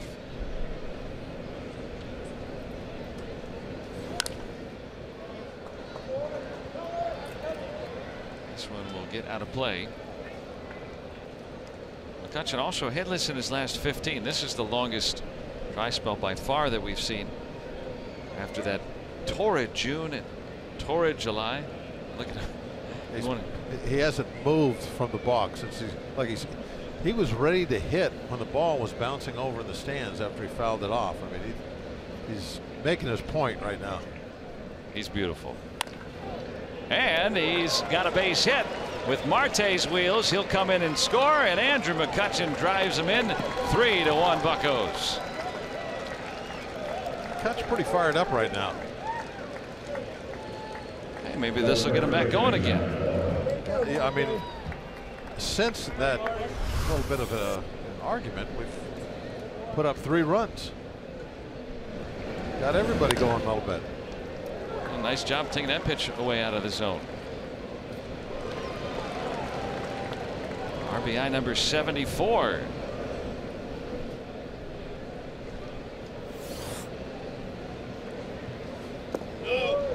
A little small ball there. Moroff moving up Marte, and then every now and then that's kind of fun. Building a little rally here. Trying to knock out Malley. High in the air to center. Ballpark will hold it. Hamilton squeezes the second out.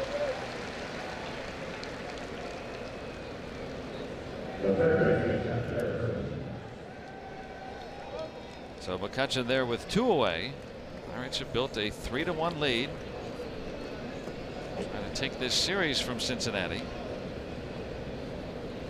In the 5 spot today, Josh Harrison. Hit with a pitch for the 22nd time. It had almost been a month. I looked it up today. I wanted to see if it had been a month yet since he'd been hit with the pitcher. 1 day shy, and of course he got hit again today. Not in the leg, though. He got hit in the legs, I think, 4 times in 2 games. Yeah. Like four straight plate appearances. I think 3 of the times were in the leg, or maybe 4. Throwing at his wheels.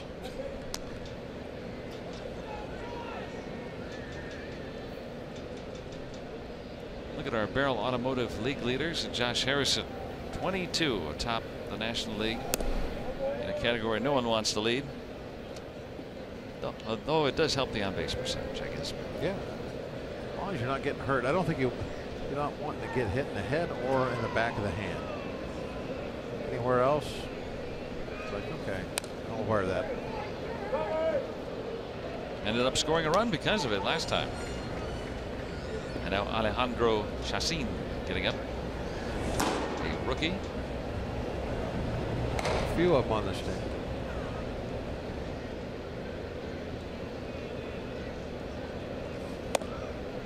It's trying to develop that core going forward.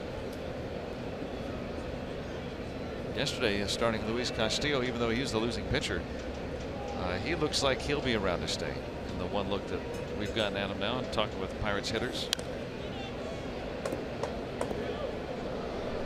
It'll be a name to think about. La Piedra. Mac Jenkins, the pitching coach, fine pitching coach for the Reds.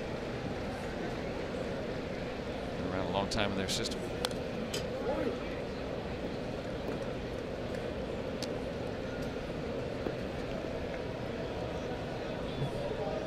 There's Mac.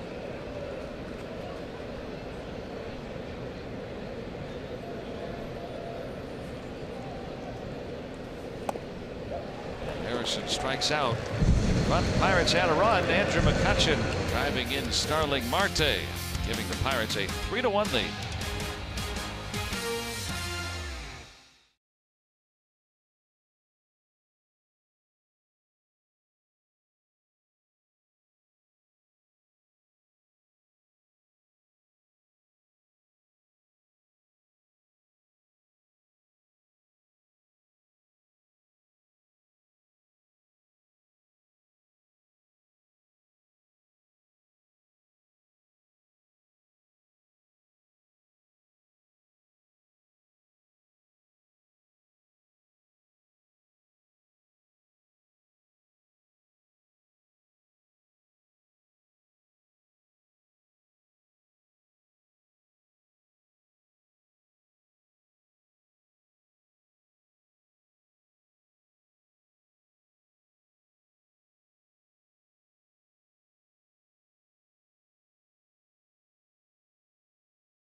To their lead 3-1 here in Cincinnati.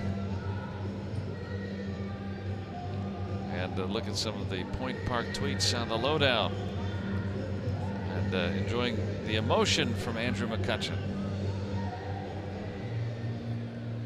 Like the hug between he and Clint Hurdle. Sometimes it's good to have a chip on your shoulder, right? Some controlled emotion. And then McCutchen yesterday saying that he had the his shin guard on his shin when he went out to play defense in the 7th inning and didn't realize it until he had made it out in the inning, and then realized, oh wait a minute, forgot to take it off after batting. I hadn't noticed either. Things like that, they'll nickname you Whirlybird. Is that how you got that nickname? Yeah, I was a little less than focused sometimes in my rookie year. And A.J. Schugel whirling in the Pirates bag. Went to the bullpen to warm up the first start without my glove one time. Got halfway to the plate, realized I didn't have a bat one time.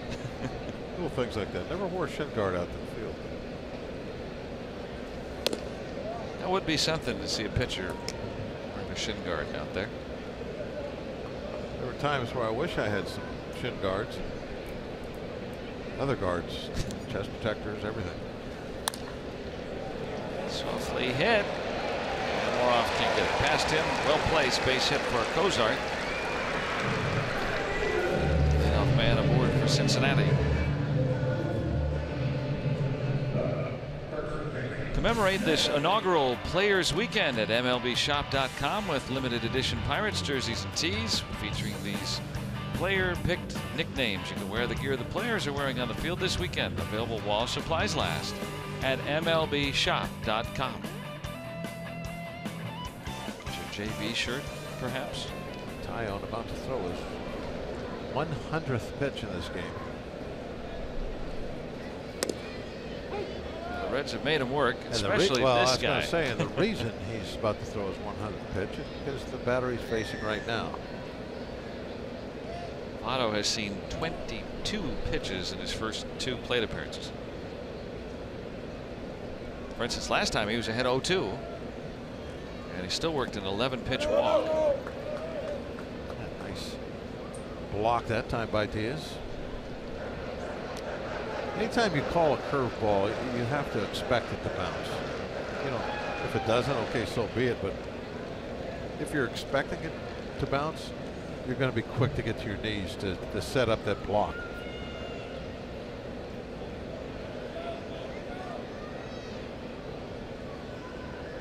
Diaz in there today with Cervelli on the disabled list.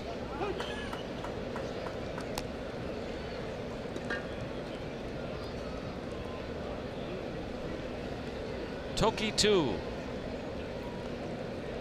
walks.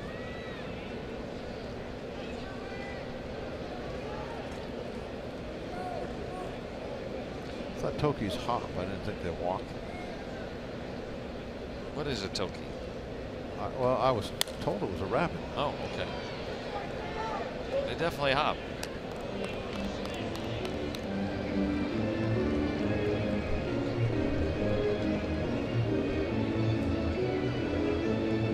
Yes, that's Not sure what the 2 is for, but Toki is rabbit.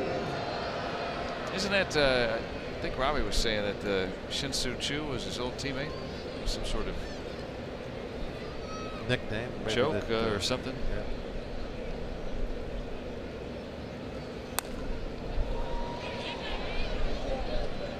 Robbie's got more on that. What do you got, Robbie? Yeah, Toki is the Korean word for rabbit. Back in 2013, they were chasing one another. It was actually Votto chasing Chu in the stats. He had a great year in the one season he played for the Reds. Joey asked him, have you ever been to the dog track? He said, yeah. And he said, chasing you in the stats is like the dogs chasing that rabbit in the middle of the track. So they referred to each other as Toki the rest of the season. And ever since then, Chu is now with the Texas Rangers wearing Toki 1 on the back of his jersey. Nice inside joke. Thank you, Robbie, for explaining that. You got so many different names on the backs of these uniforms. You get the story behind each one of them. But I wouldn't have guessed. Make Votto. more sense if you know, he had like Greyhound or something on the back of his uniform, right? Yeah, that's.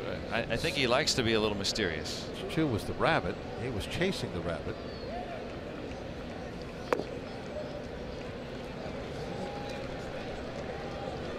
So maybe Votto was Votto the dog, though. Not really sure.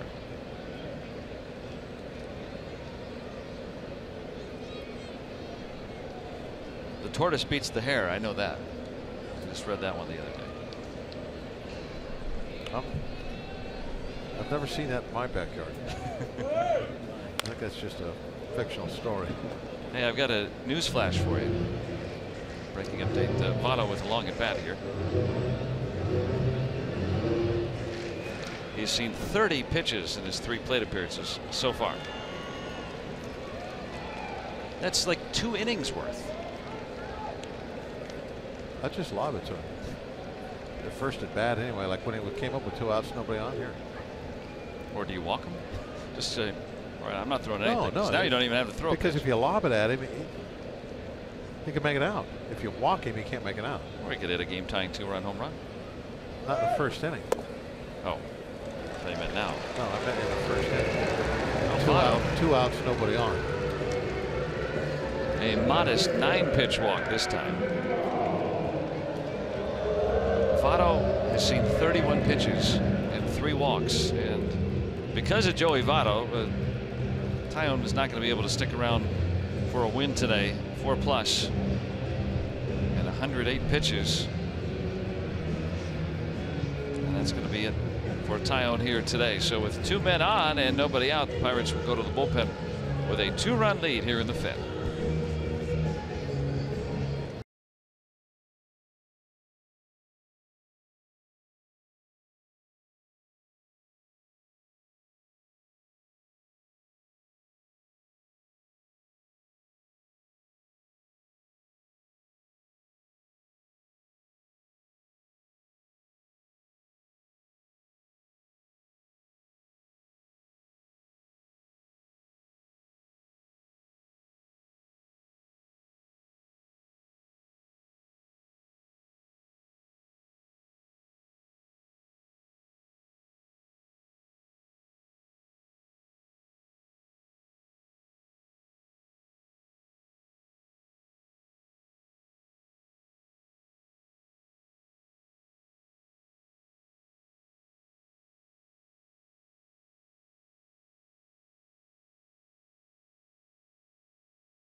Trevor Williams will get the ball tomorrow as the Pirates begin a series at Wrigley Field in Chicago. Then Chad Kuhl on Tuesday against Jake Arrieta. He's starting to figure it out this year. And Nova against Quintana. All night games for you right here on AT&T Sportsnet. And right now, 2 on, nobody out. A 2-run lead for the Pirates here in the 5th. Adam Duvall coming up.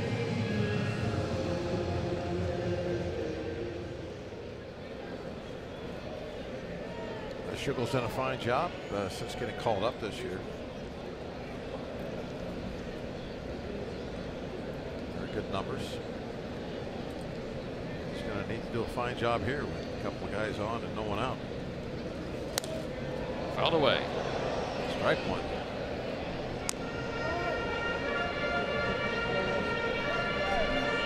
Duvall 0 for 2 today.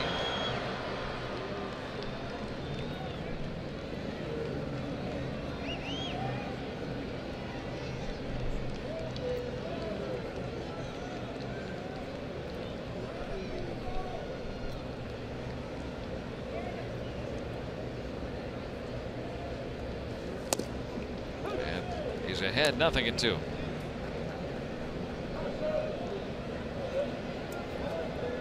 the changeup in and the fastball away.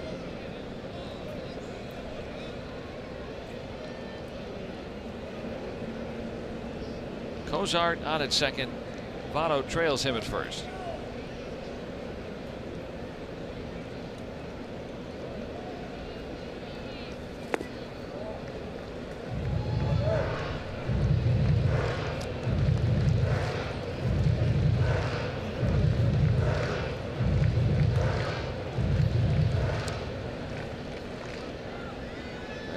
Reds runners.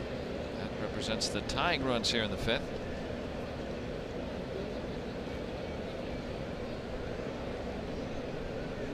Schugel on in relief of Tyone. The count even.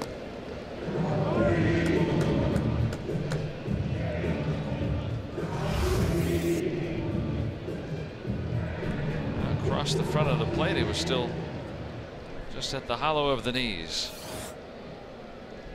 Yeah, that's one of the things that I think if they ever go to a strike zone like we show on the screen. That is a strikeout, and Duvall is out. The runners can move up, though. If they ever go to that, the hitters are going to have to really get used to a different type of strike zone. That it's not so much on where the ball is caught, but where it is when it passes in front of the plate. Would completely negate the need for pitch framing and the value. Yeah, that would. People have talked about with that. Yeah. So the runners move up on the wild pitch. Duvall cannot take first, or even attempt to take first. But first base is occupied with less than 2 outs. The 3rd strike does not need to be caught. A swing and a miss. He's out. So 2nd and 3rd, and Scooter Gennett.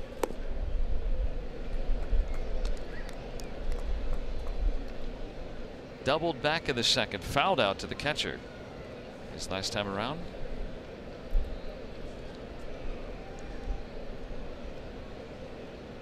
Votto, the trailing runner at 2nd, lurking at the bottom of the screen.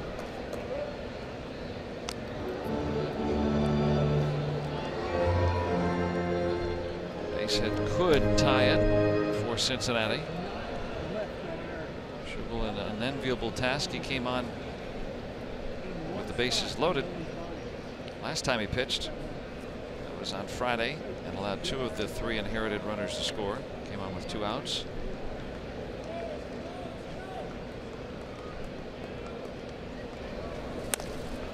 Softly hit, and Moroff able to get the out, but a run scores. Charters in. Votto to 3rd. The Reds pulled it within 3-2. Well, you hate to give up that run, but you have to make that trade. You got to play the infield back and just go for the out. You have the 2-run cushion. For everything we've seen from Moroff and the reports we get to, he's a good defender over there. A lot of range. Whether it's at 2nd or short, his primary position. Can play both those spots. Some action today because Adam Frazier leaving the game with right hamstring discomfort. He is day-to-day. Votto the tying run at 3rd, but now 2 away. The run will be assessed to Tyone.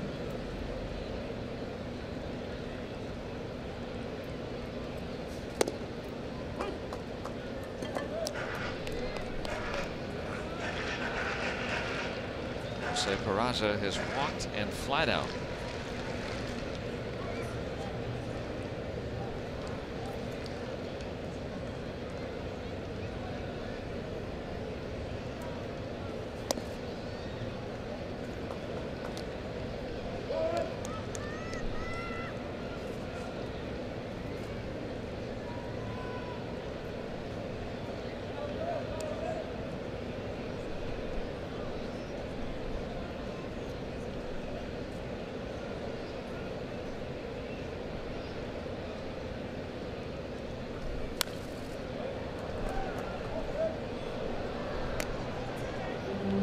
ball, 2 strikes. So the wild pitch moving the runners up, allowing the Reds to get a run on a bounce out. But Schugel able here with another strike, or get Peraza to make it just the 1 run.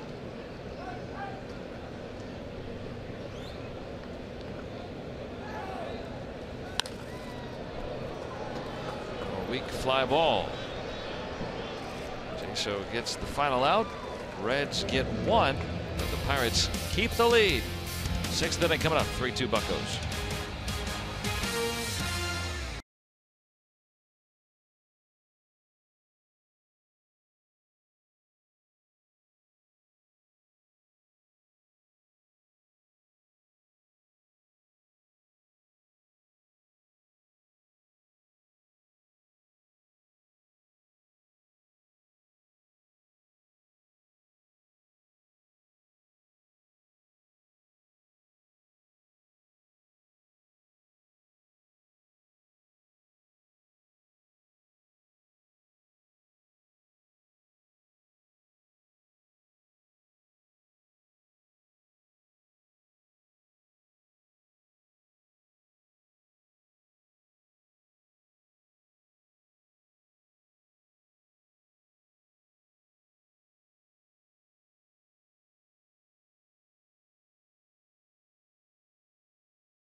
Sportsnet is brought to you by the all-new Chevy Equinox and your Western PA Chevy dealers. And by Day Automotive. We're gonna make your day. Let's go Bucks! Thinking of Garrett Cole on our Day Automotive this day in Pirates history. Back in 1948, Pirates beating the Phillies 4-3, and Kirby Higbee, the reliever, got the win after pitching the top of the ninth and hitting a game-winning home run in the bottom of the ninth off Dutch Leonard. Elmer Riddle and Robin Roberts, the Hall of Famers, starting the game, but both gave up 3 runs before handing it over to the bullpens. Back in 48, Garrett Cole with a home run and 7 shutout innings yesterday. And the Pirates 1-0 win, a 1-run advantage here today. John Jaso providing much of the offense with that 2-run double his last time up back in the 4th. It's also walked today.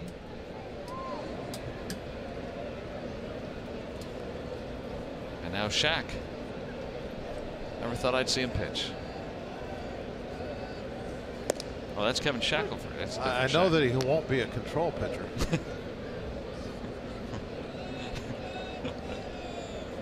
Surprised he's not pitching from 3 feet behind the rubber.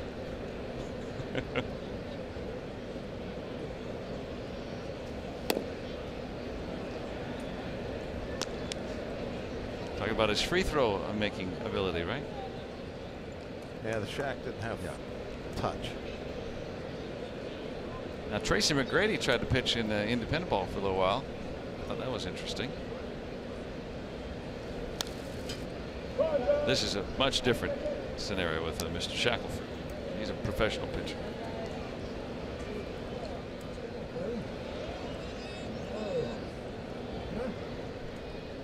Rookie season for Shackelford.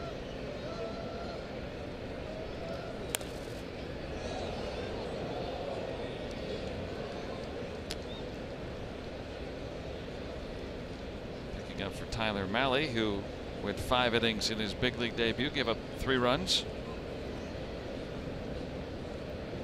Would get a loss if it stands this way. Daniel Hudson looks like he'll be next to try to protect this 1-run lead.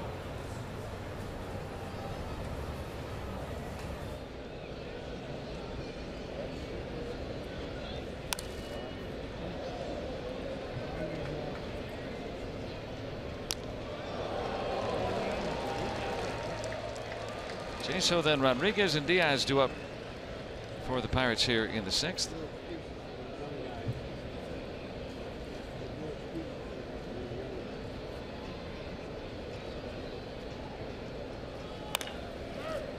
Right to Votto. He'll take it himself. 1 out for Shackelford, who plays college baseball at Marshall. Thundering Herd, right? Yeah, was a catcher originally, first couple of years there, and then became a pitcher, took to the mound, and ended up getting drafted.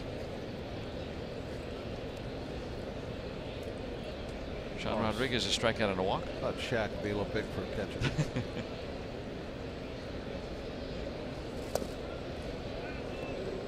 Can you imagine the real Shaq trying to get into a catcher's stance? Put a folding chair, take it out of your parking spot, and put it down behind home plate. How do they get out?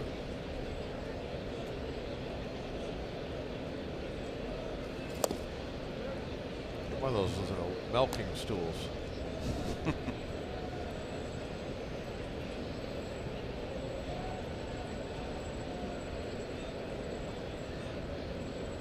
Would definitely be the first 7-foot catcher, that's for sure.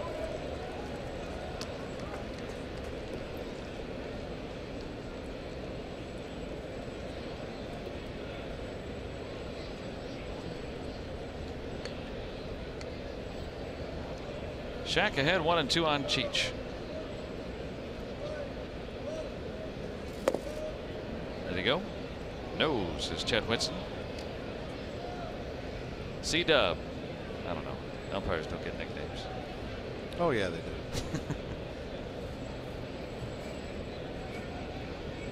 You know of some of the nicknames? Sure.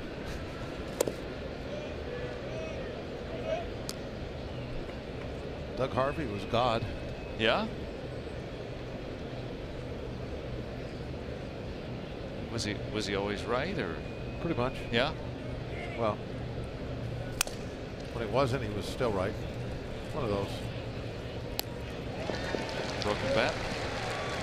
Yeah. Yeah, I mean, a lot of the nicknames really the players would give umpires probably aren't appropriate for here, but that was the first one I could think of that was okay. That was a good one. Guys would call him God. I mean, he was kind of thought of at the time as probably, if not the best umpire, but at least one of the top 3 or 4 guys. So yeah. And he kind of had a little attitude about him that he was right. So it fit. He even had that appearance.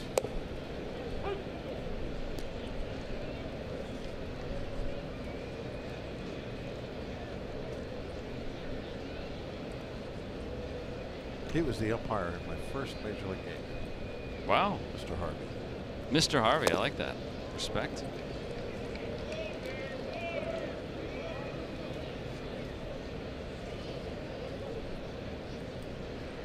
What do you remember from that first game? I wasn't very good. Benches emptied. Had nice brawl. A very good brawl. One of those ones where actually people tried to fight. Hall of Famer Doug Harvey. Still 3-2 Buccos.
Music from Indestructible, or Wage War Indestructible, here coming to stage A on September the 12th here in Cincinnati on August the 27th. A 3-2 Pirates lead. Both teams have turned it over to the bullpens already, and Andrew McCutcheon and Clint Hurdle hugging it out earlier. McCutcheon driving in that 3rd run right now. The difference.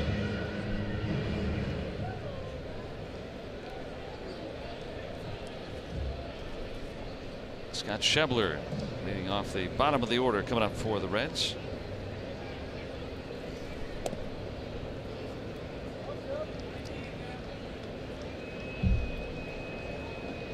It'll be a battle of the bullpens.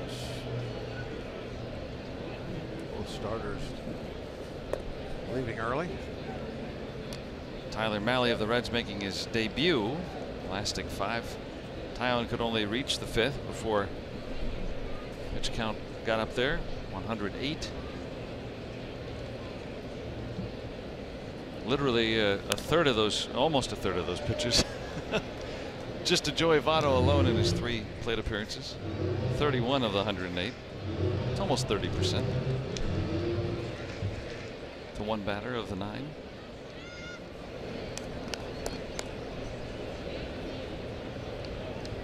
Schebler drove in the first run on a sac fly.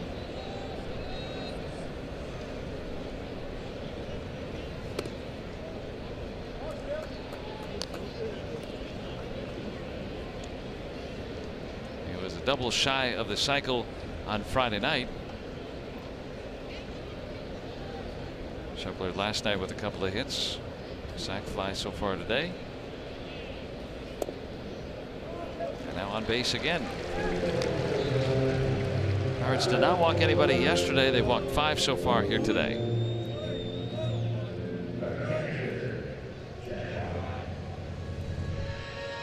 Base on balls was a big story of the first game.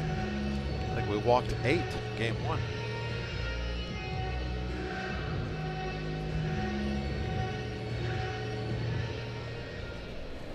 Not 1, 8, 6. Oh, I thought it was 8. I think that was in the Dodgers series. There was a game or 2. Pirates walked, I think, that many.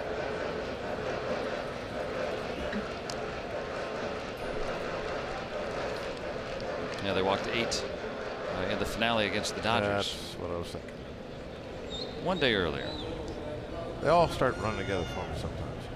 Drew Storen getting up for the Reds.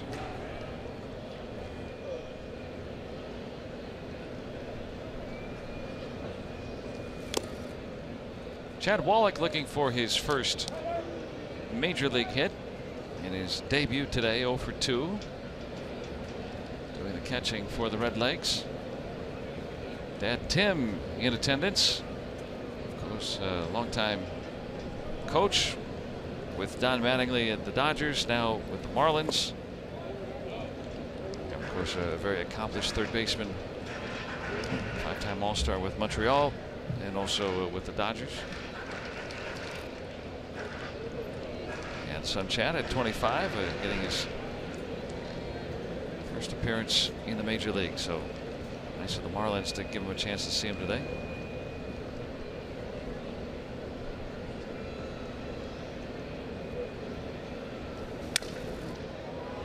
Broken bat, and that won't be enough for that first hit.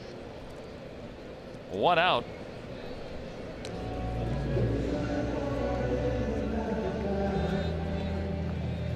Max Moroff in the game for Adam Frazier, who left with hamstring concern that lists him as day-to-day. Hopefully that's fairly minor.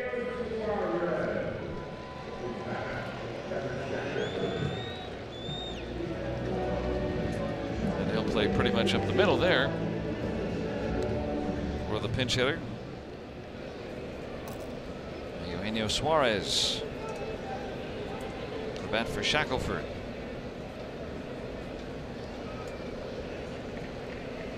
Getting the start off today. Suarez having a fine season.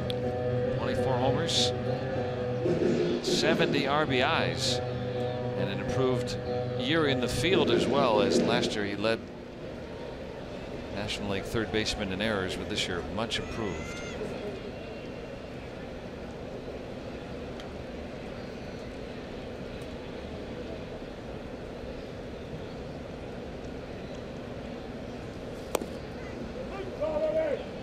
And Schugel now ahead on Suarez, 2 strikes. You know how many of his home runs are at home?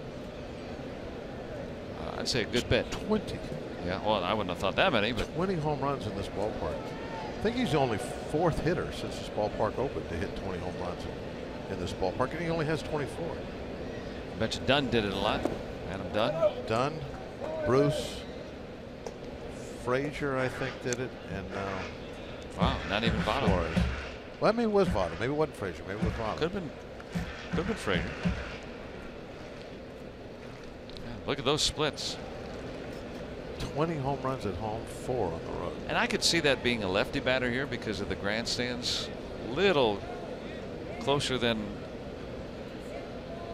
out in left field, although left field Even with that tall wall, pretty inviting as well.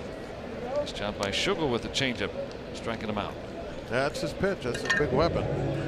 Doesn't matter lefty, righty, carry less. He throws it to everybody. Sweeping across the plate there. Yeah, it's got that little screwball action on it.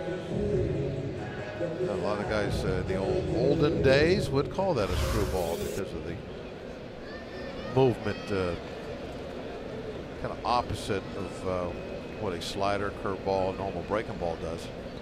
Goes the other way. It's kind of screwy.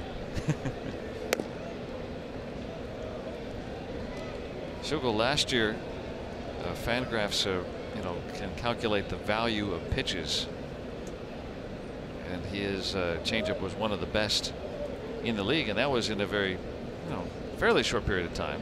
5th among relievers in baseball who threw 50 innings or more. Schebler on the move. He's out. Schebler thrown out to end the inning. So Diaz with a good throw, and Schebler out to end the Reds' chance here in the 6th inning.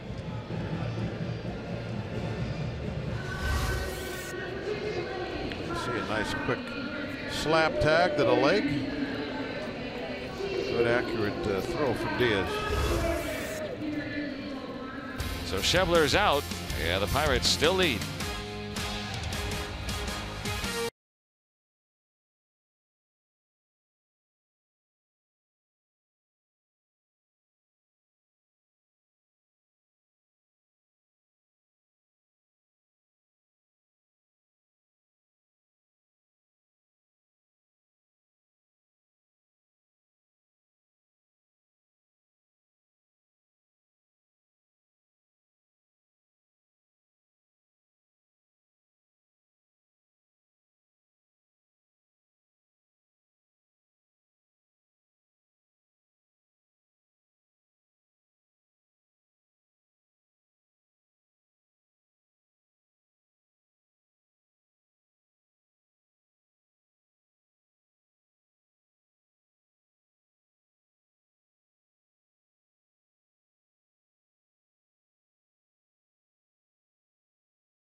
Three-two, the Pirates have the lead, looking to take the series against the Reds. And the 3rd Reds pitcher on the mound, Drew Storen. Storen's seen a lot of action. 56 games now. Fairly good numbers. 22 walks though in those 50-some innings, so make sure he's throwing strikes.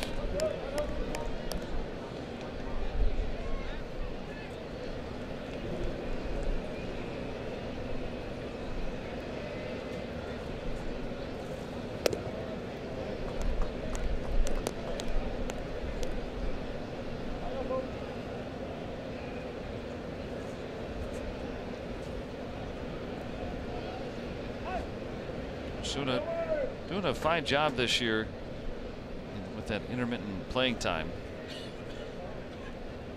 The most used pinch hitter for the Pirates, but having a tough time with that in that role, and that's what makes the guys that can do it, young players, all the more special. Because very tough to stay consistent. Even for a veteran guy, you're going to go through the ups and downs. And you're not out there very often, so and 0 for 5 seems like you're 0 for 2 weeks, and it can get to you mentally. And I think that's why the veteran guys have been doing it for a long time. They're able to handle that situation more than the youngsters are. But I'm with you. I think Osuna has probably done much better than most rookies would at being a part-time pinch hitter type player, especially when you look at the RBI numbers. Probably would like to have his batting average a little higher than it is, but it's not horrible. 250. Yeah, considering he'll probably get what, 1 or 2 starts a week, and yeah, at most, really. I'm not even sure he's getting that. Yeah. But close to that, I guess. Yeah, it depends if there are lefties that start. He'll get a start against a lefty most of the time. He might go a week without seeing a lefty. Yeah, if we have a long dry spell of just right-handers, and he's going to have a dry spell and not very many at bats. So Osuna now 5 for 42 as a pinch hitter. And that's another factor too. If all of your starts are against lefties, then it's, and you're usually pinch hitting against righties. Yeah, then you see righties, it makes it a little more difficult. A lot goes into that to be a good quality bench player. Who'd you play with that you really liked, that you thought was doing a good job of that role? Were you with any of those super pinch hitters through the years? Super pinch hitters? I'm trying to think. I don't think you ever played with the Dave Hansons or the Lenny Harrises, but no. When I first came in, the very first team we had Greg Gross and Del Unser coming off the bench. It was kind of like Unser was more if we needed some power, Gross if we needed a single. But they were been around a long time, veterans, and they were the example of the type of guy that you saw a lot in those scenarios. Marte is the second out. But I think with the expansion, and I used to talk about this quite a bit, probably 20 years ago, with the expansion of the salaries, it got difficult for a lot of your smaller market teams to have a veteran bench because it's kind of a luxury when you have to pay those guys that kind of money. So you started seeing more and more, young guys that are, 3 years or less, haven't got to arbitration yet. You started seeing more of those guys making up a bench instead of somebody that's been around for 10 years.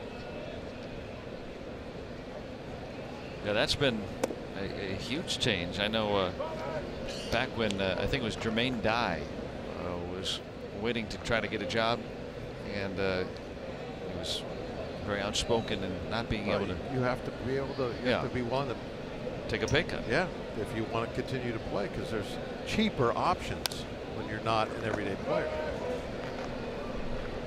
And some teams will spend a number on oh, sure. some bench guys. Yeah, but they're not going to pay them like a. There are still teams that do that, but there are also a lot of teams that simply can't. Well, the Pirates tried to do that with, say, David Freese, but now he's become pretty much an everyday player with the absence of Gung this year. That kind of guy who's been around, who's experienced, who can come off the bench, who can start on an occasion. But Freese pressed into everyday duty. That was the original intent with him.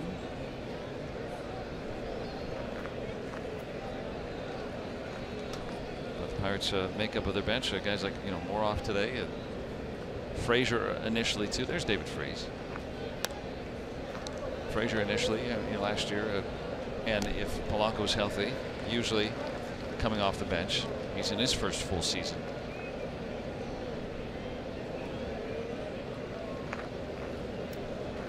So the Pirates no exception to that, having a lot of younger players typically off the bench.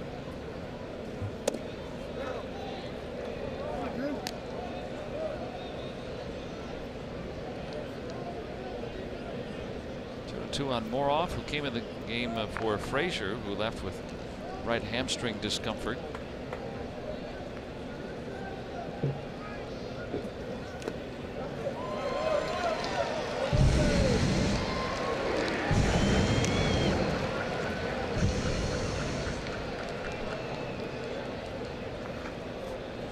Still 2-2 on Moroff.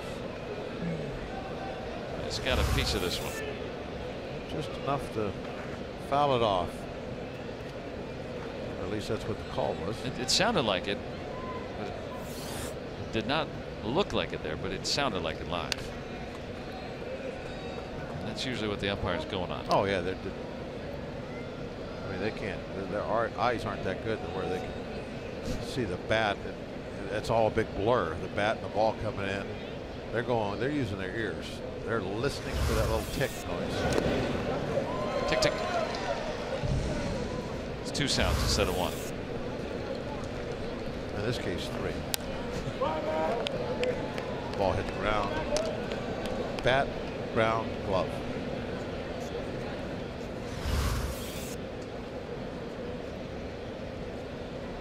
Great look on our Allegheny Health Network Supermo.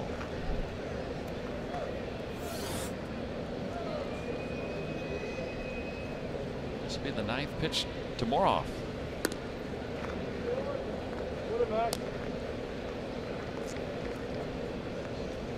Moroff, this is really his calling card. We talked about Moroff's newfound power this season when he got called up for the first time, but Moroff throughout his professional career, always high on base percentages, high walk totals.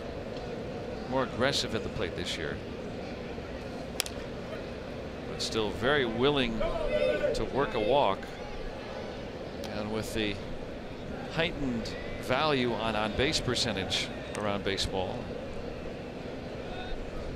Moroff becomes an intriguing piece. You know, we've seen the power. He's got some in there, even though he doesn't have that big build. And he's played a good middle infield defensively. I'd like to see more of him. See what he's got. I think in September you probably will see get a little more playing time, I would imagine. All down on strikes on the 11th pitch. So Drew Storen works a 1-2-3 7th and will stretch.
tried to work 2 innings. The first inning he went out there, he was outstanding. Struck out the side, if I remember correctly, and then the next inning he went back out there and loaded the bases without giving up a hit. Was it 2 walks and a hit batsman?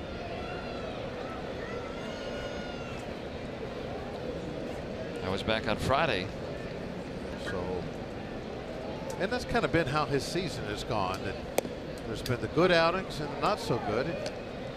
Consistency just not there. And in that particular instance that we were just talking about, the consistency wasn't there from inning to inning, not game to game. Well, a key spot here with George Contos on the disabled list. This is a heap of trouble. Johnson does a really nice job of coolly throwing out this speedy Hamilton. Let's go back to our studios. Dan Potash with a game break.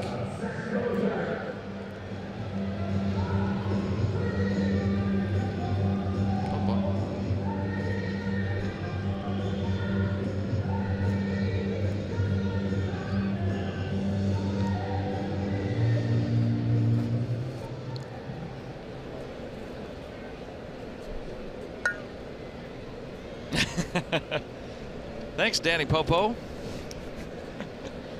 I guess we all got to have nicknames today, right? Players Weekend here. Huddy. And an in-between hop nicely fielded by Moroff. And let's go back with Danny. He's got lots of events going on in baseball today.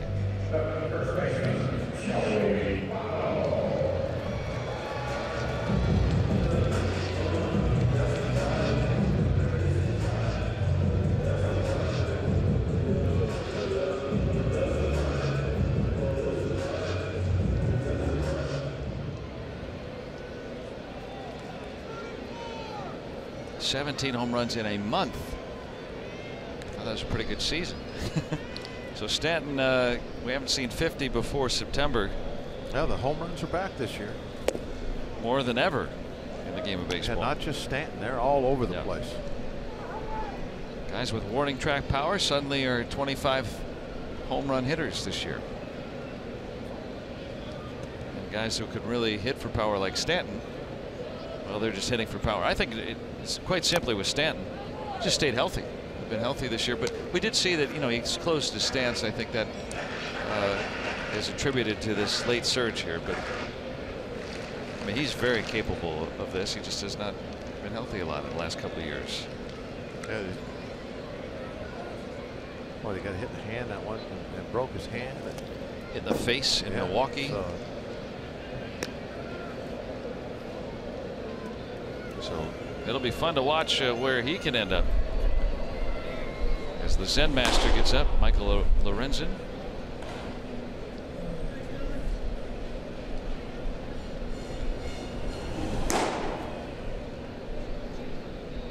Yeah, 60, very plausible.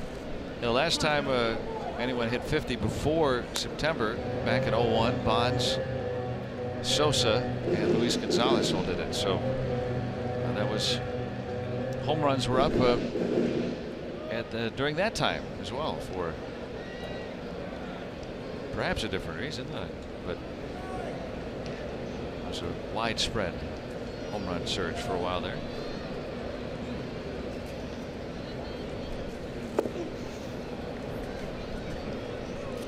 Here 3-2 on Votto. Wow, he's worked the count full. He has walked 3 times today. In the first 3 plate appearances, a total of 31 pitches he's seen. 11, 11, and 9. This will only be the 6th pitch to Votto.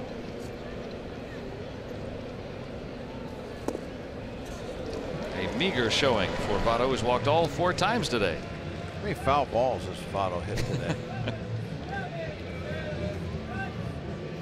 So 37 pitches seen in his 4 plate appearances. Who leads the league in foul balls? It may very well be Joey Votto. And here's another question I would like the scientists to find out for me. Yes. What is the split between foul balls on inside pitches and outside pitches?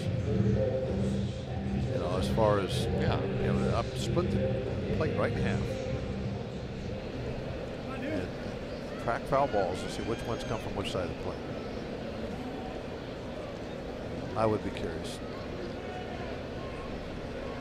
Looking at baseball this season, there have been very few games where hitters have seen more pitches than Votto has today. There have only been 10 other games with more. But all these guys, you know, they have 7 or 8 plate appearances. These are all, you know, 14-inning games and such. So for 4 plate appearances, it's about as weird as it gets.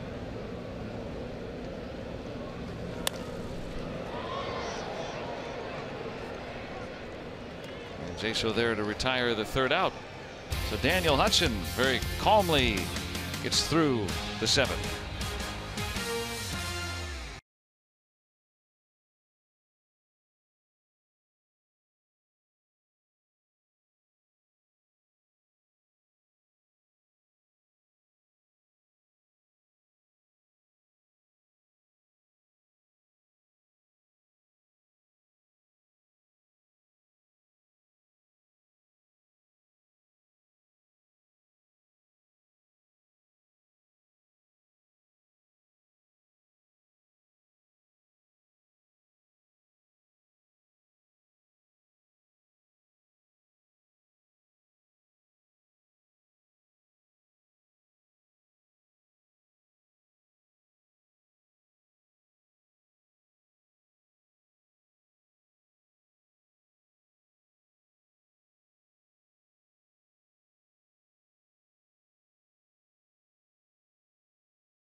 Is brought to you by Barrel. With express service, you're in and out in no time. Visit barrelservice.com to find a location near you. And by Levin's, the official furniture and mattress supplier to the Pittsburgh Pirates. For the best quality, service, and value, shop Levin's. Let's go Bucks! 8th inning coming up. Pirates with a 1-run lead. This has been pretty unusual last couple days. Some good pitching on both sides here in this usually very hitter-friendly ballpark. Andrew McCutchen will lead it off to try to add to the Pirates' advantage against Michael Lorenzen. The Zen Master.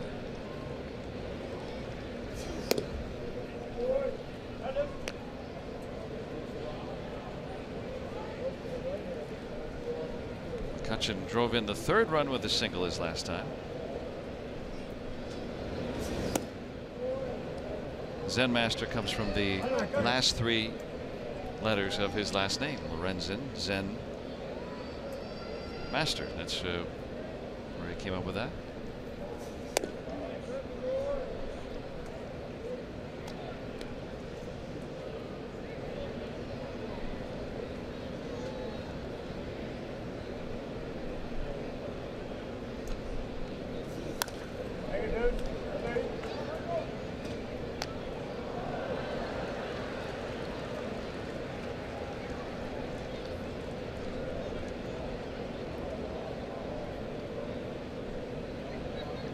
By the way, Kutch is ready to hit right now while all that's going on. He has not moved out of that box. He's definitely making a statement. And he win, says Chad Whitson. Never leaving the batter's box. This is how you're supposed to do it, by the way. I mean, he's doing it to make a point here, but the hitter's supposed to pretty much stay in the box, you know, the whole time. So it's kind of fun to see that. And since that, by the way, since he was not granted time, he has singled in a run and now has walked here to start the 8th inning. Well, you know, they have a clock in the minor leagues now for in between pitches. And from what I understand, when Marte was down there in rehab after his suspension, he was having a tough time dealing with that because he's used to taking so much time to, you know, adjust his gloves and all that kind of stuff in between pitches. But there was a little issue with that.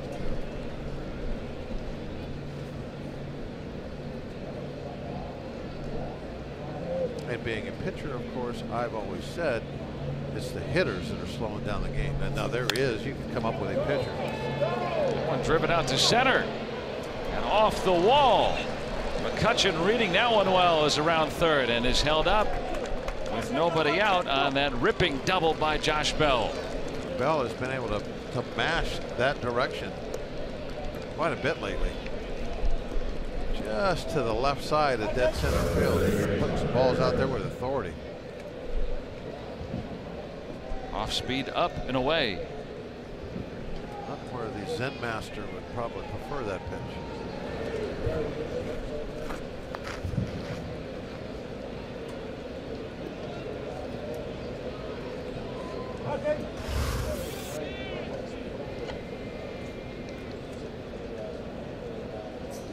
One-run game, and Josh Harrison.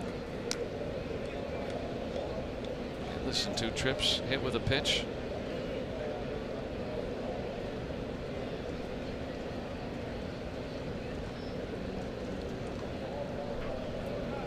And now mound chat with Lorenzen. Chad Wallach, the catcher, making his debut.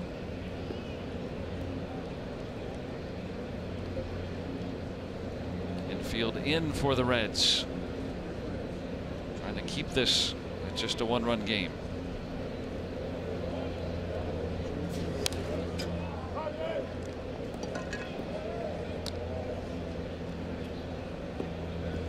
Lorenzen had been struggling since the All-Star break, but pitched well. Come into the game yesterday, sent down the side in order. Right to Cozart and back in time. Wow. I mean, McCutchen did exactly what he was supposed to do right there, but it was so quick. Had to scramble to get back. And that's why he's not supposed to be too far off there. Got to stay close.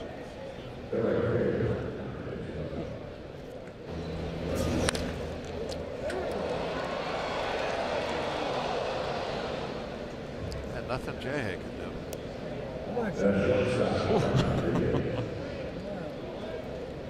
Wow, very close. Yeah. They can't challenge it because there's already been an intentional walk. A baseball move. Yeah. Made. I wonder if they even looked at that. I guess they must have. I think that's automatic nowadays. So J-Show crossed the diamond there at first, infield halfway. With the bases full, 1 out for Sean Rodriguez. Pirates have a 1-run advantage. And now Chad Wallach again will confer.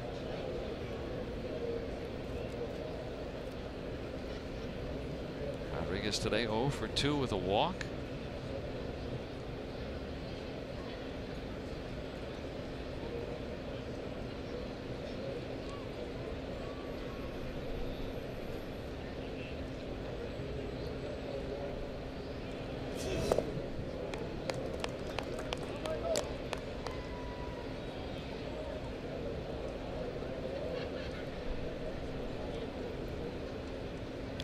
Front now, bases loaded. You can be a little selective.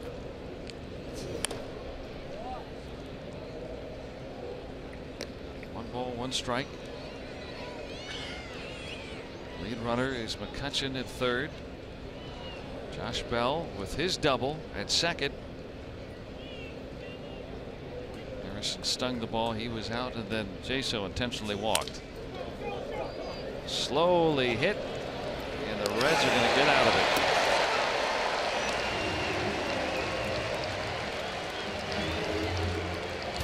And that keeps it a 1-run game.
Pirates with 1 out, the Reds with nobody out, and we've seen him get out of the jam both times. Lorenzen may have broken the bat of Rodriguez there, but Pirates had second and third, nobody out, and Lorenzen ends up getting out of it.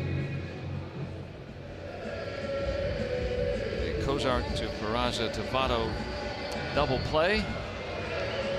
Rodriguez frustrated.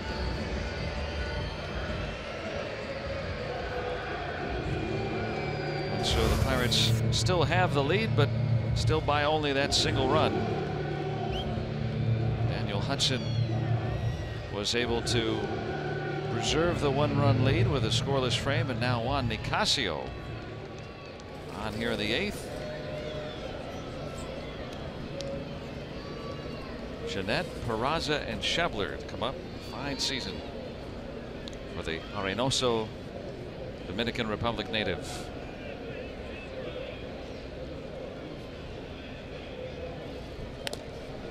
First pitch, and that finds Rodriguez. Terrific play to track that down. Yeah, lost his glasses. Ended up being a little bit of a rough landing. Held on to the ball.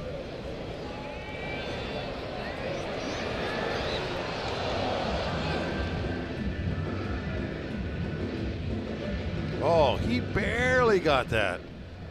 He snow coned that thing. It got right on the very edge of his glove. What a catch. And a big first out. Trying to preserve that 1-run advantage.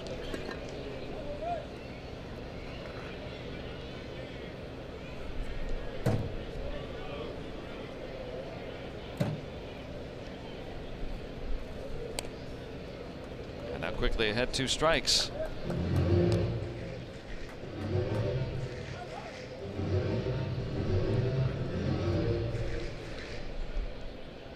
Juan Nicasio doing such a fine job for the Pirates this year, leading baseball in appearances. This is his 65th He appearance. has been a workhorse. 12 more than he's ever pitched in a season, beginning his career as a starter.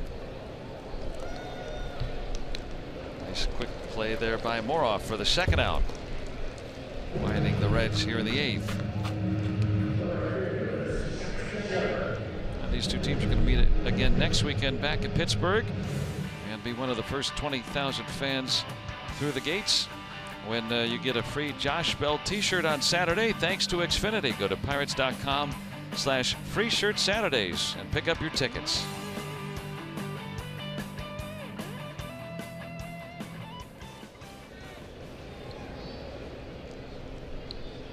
Scott Schebler, who has a sac fly and a walk.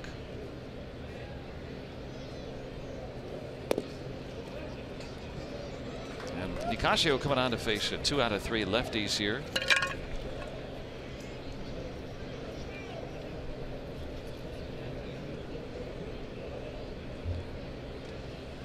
Got a tap foul, 1 ball, 1 strike.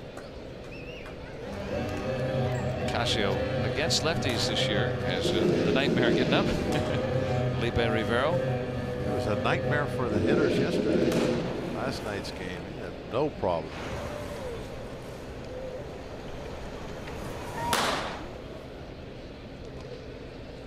And Nicasio taking care of these Reds lefties.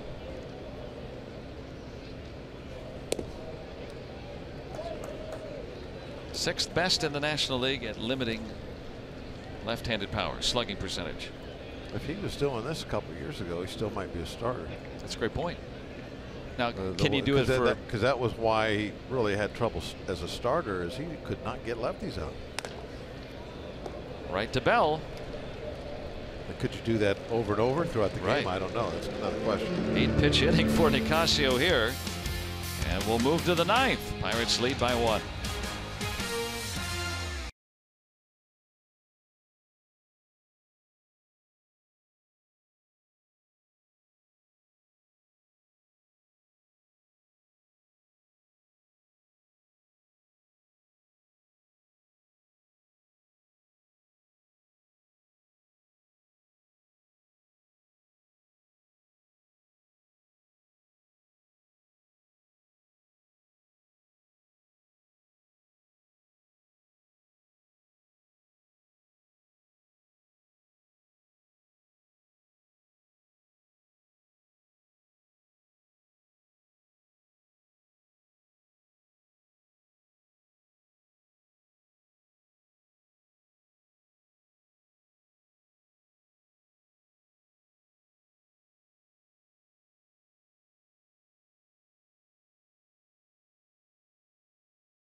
Fun plays here in this one on our Allegheny Health Network Supermo. We get a great look at that Sean Rodriguez catch.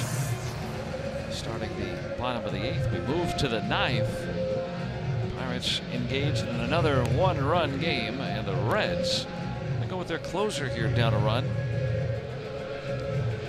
Yeah, there won't be a save opportunity for him. So. Trying to keep it close. He's got to pitch. He's got to pitch now. Mauricio Iglesias goes with El Ciclone.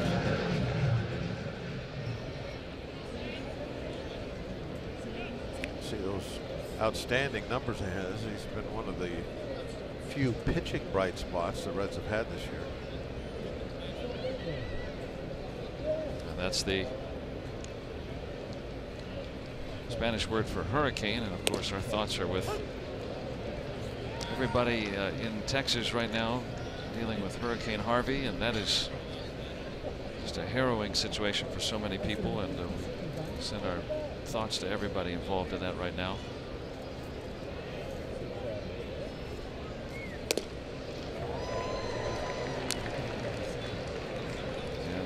very secondarily.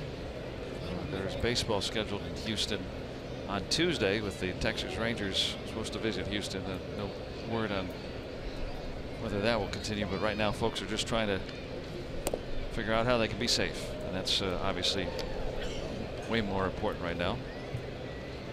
David Freese is out on deck. He would bat for Nicasio here.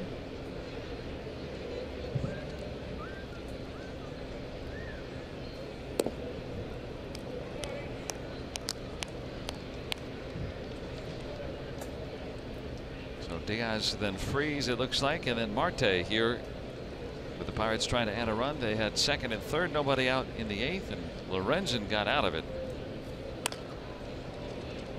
And a soft single for Mr. Diaz to start the Pirates' ninth.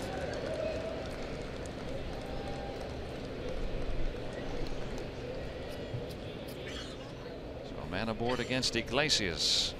Look on the lowdown, Jed Jerko based on the disabled list. A right hamstring strain for him. Max Scherzer is getting closer to returning for the Nationals, as they'd like to tune up for the postseason. They got a 12.5 game lead. Yu Darvish coming back as well.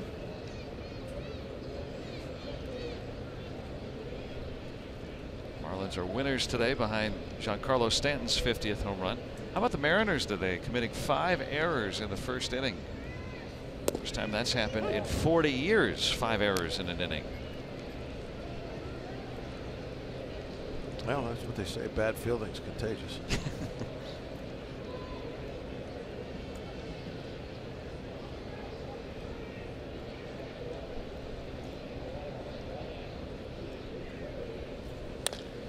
Freese sends one out to right. That might get us a run. And Diaz around second. He's being waved home, now held up as it's quickly retrieved. And this inning starts like the last, second and third with nobody out on that double. Pinch hitting by David Freese.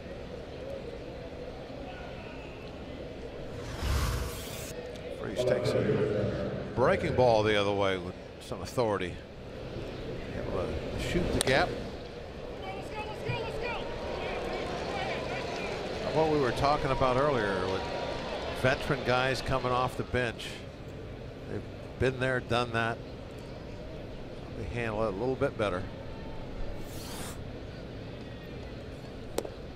Starling Marte is up. David Freese with the double, his 12th, his 3rd extra base hit now in his last 17 games. Key timing for that. The infield in again, just like it was last inning. Harrison was the batter there in that situation and lined out sharply to short. Here, Marte 2 for 4, a couple of singles.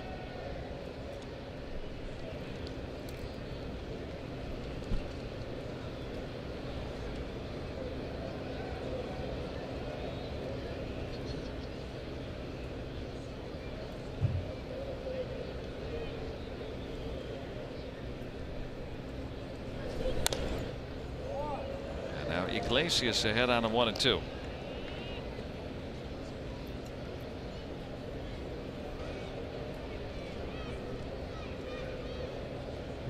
Pirates could really use an insurance run here. 1-run game. The tying run is always up.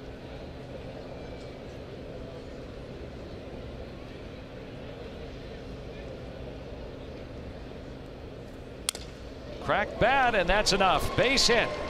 Diaz is in, and Freese will score as well. A 2-run single by Starling Marte. 5-2 Pirates. Yeah, that should put things on ice right there with the nightmare coming in. 3-run lead. Feeling real good right now. As Marte not only got the base hit, but the way he hit it, not real hard, little crack bat, and the direction in between the outfielders. No chance of preventing 2 runs from scoring on this one. Good look on our Allegheny Health Network Supermo. Just enough to bring it past that drawn in infield. RBIs number 18 and 19 for Marte. He's running, and he is safe. 13th stolen base, testing out Chad Wallach in his major league debut. Marte, one of the best there is. He's a tough one to throw out. Good head first slide right to the back corner of the bag.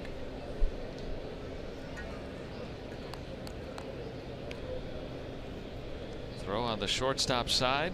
Must have a little Velcro on that oven mitt. The way he's able to hang on as he goes almost off the back end.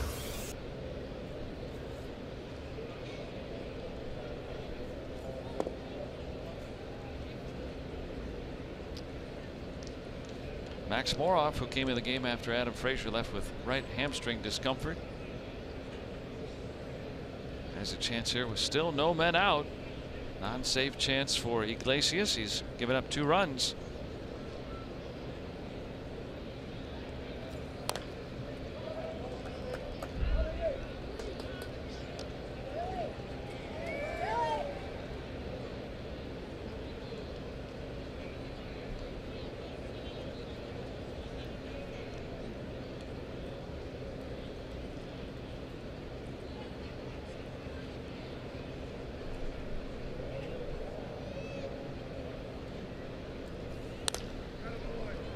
The runner over to third. Marte 90 feet away now after that productive out. Reds have more activity. Microwave heating up quickly. Ding. Oh, Tim Adelman is ready.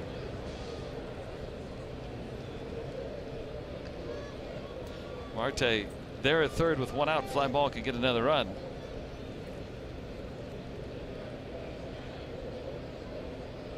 Infield in again for the Reds here with 1 out. Trying to send it deep enough. I think it is. Right down the line. Oh, Marte did not try it. Medium right field right down the line. Although Schebler's not the guy that has the double-digit assists like the other two. There's not nobody out. There's 1 out, right. And you're in a 5-2 lead. I think he should have tried. Because it's why not? You've got a 5-2 lead, and there's already 1 out. Now, if there's nobody out, don't run because you're still going to have a chance to score on an out. But with 1 out, if you're going to gamble, that's when you want to take it. And with the Marte's one of the fastest guys in the league. Yeah. He would be the only guy. But with Marte, already an out up there, and a 5-2 lead in the 9th inning, make him throw you out. He's out with a close to perfect throw only. Right. If the throw is 5 feet to the left, 5 feet to the right, you're safe. A tough hop to handle, you're safe. Or a guy who's catching his first major league game bobbles a 1-hop throw. You're safe. I would have liked to see him take off. Give the chance to Bell here with 2 outs, but of course it takes a hit now.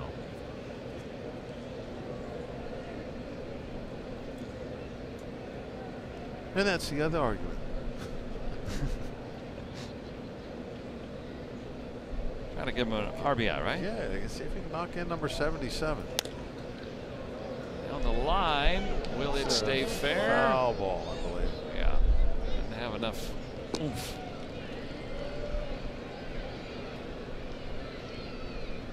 JB1 back to the box.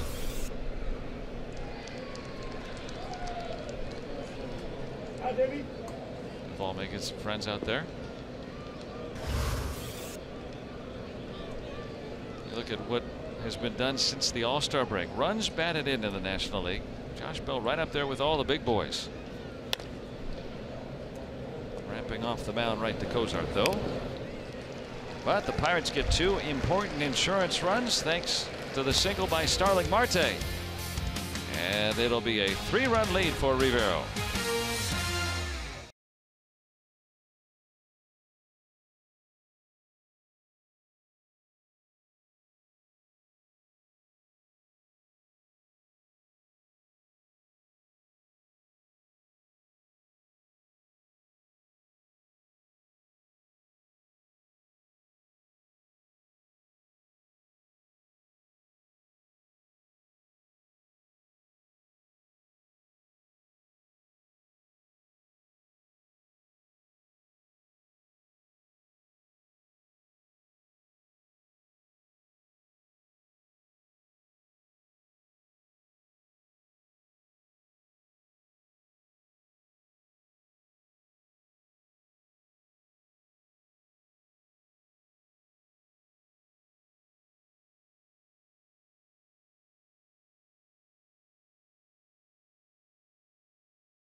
At Wrigley Field, and Trevor Williams will get the start for the Pirates against Mike Montgomery of Chicago. And our coverage right here on AT&T Sportsnet begins at 7:30 with Pirates pregame presented by W.B. Mason. And here an opportunity for the Pirates to take a series win here in Cincinnati. Good opportunity, up by 3. Adding on thanks to the Marte 2-run single, and now it's up to the Nightmare, Felipe Rivero. Unbelievable numbers this year. And you were saying on yesterday's ball game, I believe, he hadn't given up a hit to a lefty since like May 29th. May. It's been 3 months now. Half a season, 3 months. It's 41 in a row that have not gotten a hit off him. He's walked a couple in there, but all right. You're allowed. Chad Wallach 0 for 3 in his big league debut. Pinch hitter to follow, and then Billy Hamilton.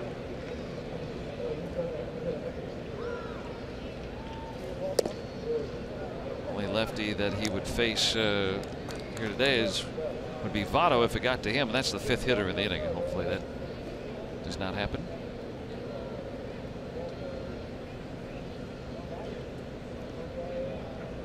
Rivero among the leaders in ERA overall amongst all the relievers.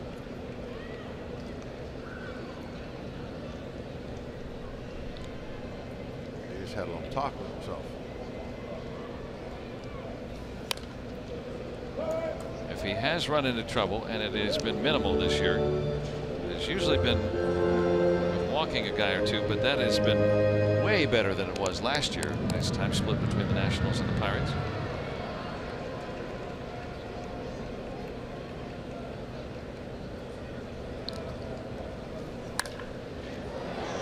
Out to that short grandstand at right, and caught by Jaso. So Wallach bidding for his first big league hit.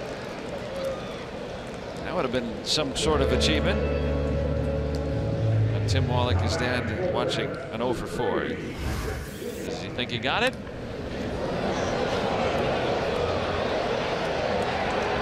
Wait a minute. No. Even the baseball veteran Tim Wallach got a little excited. He became dad for a minute there. Yeah, he did.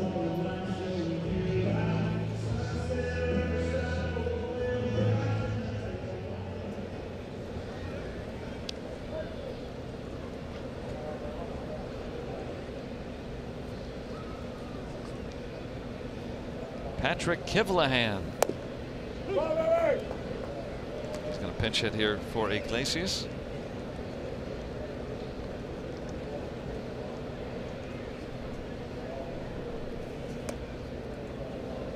Even up and a ball and a strike.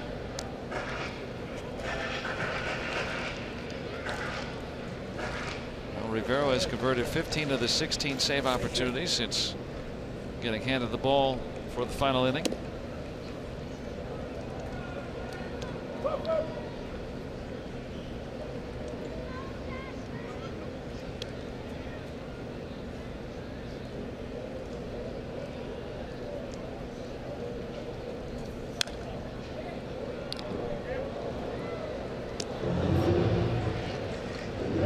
Taking to the role. He had never pitched as a closer except for a handful of opportunities, 3 times with the Nationals, just briefly filling in, but doesn't really feel like he's moved by a whole lot.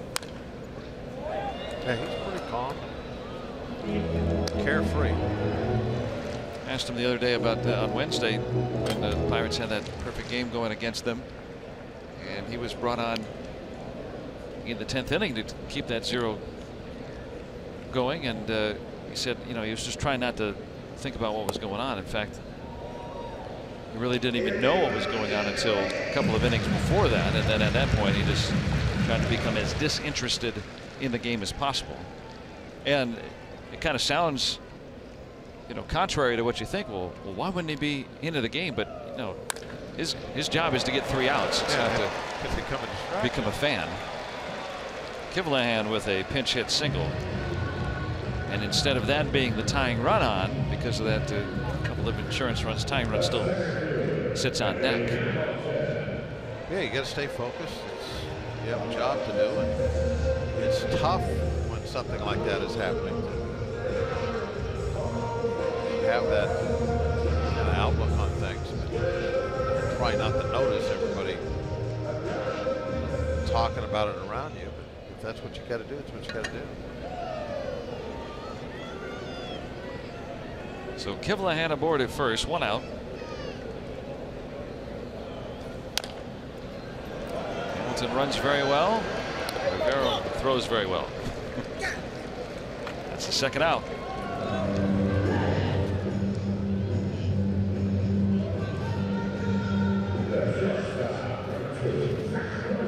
Well, we got a chance to do what you said, not face Votto. Yeah.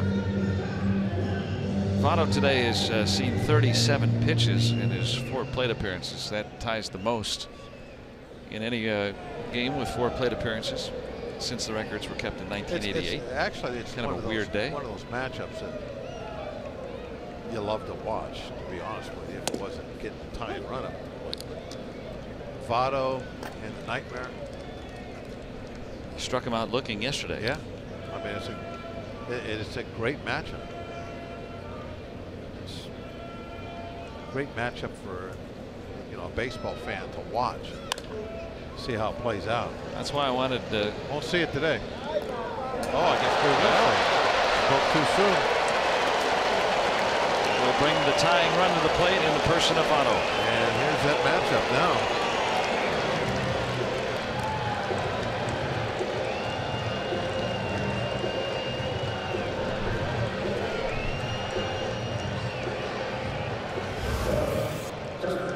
Very easy play. Nice little curl hop and threw it to the ground. Not really, way out in front, not on the edge of the grass, anything like that. Did not get picked. Yeah, normally that's caught, but it's the 2nd error today on Rodriguez. John looking over there saying, "Don't worry about it, it's on me. I'll take the blame." So Votto, who's walked 4 times today, is 0 for 5 lifetime against Rivero.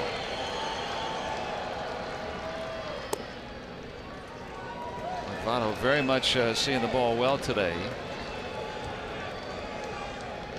He with his 33 home runs, 3rd best in the league. He has struck out all 5 times he's faced Rivero. I mean that's unbelievable. Yep.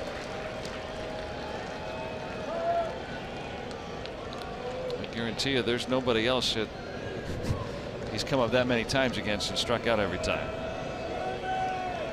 But Rivero behind 2-0. And there's a strike. Talking about it earlier, 41 straight at bats against lefties. They've been hitless against Rivero, but Votto certainly no ordinary lefty.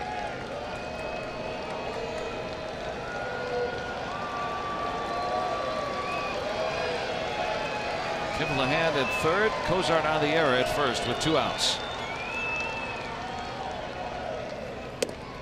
And 3-1 on Votto.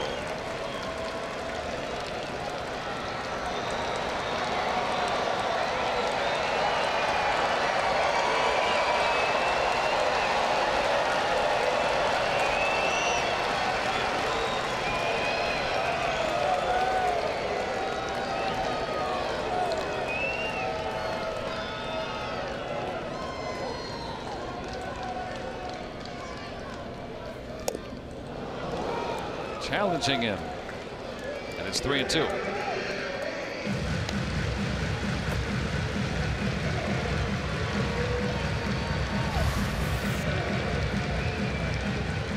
Right at it.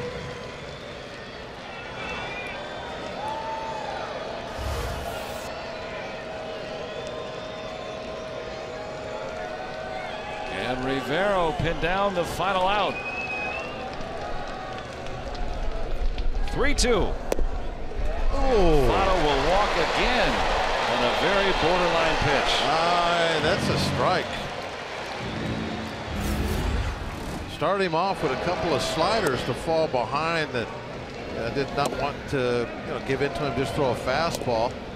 But then when he did fall behind, he had to go to the fastball, got it in there for a strike, got back to strike two. And then that pitch right there, that's a strike. I'm sorry. That's at the niche. Game should be over.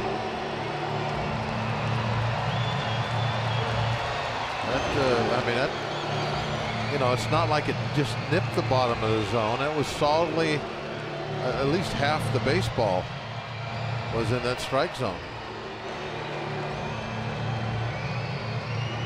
So Votto walking 5 times today for the second time in his career, and tying, as far as we've got records back 30 years of baseball, the most pitches seen in 5 plate appearances. 43.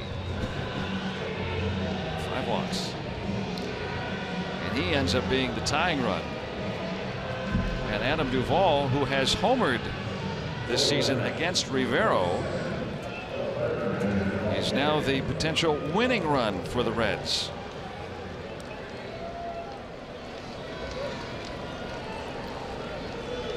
And because the winning run is represented at first, Phil Irvin is running now for Votto.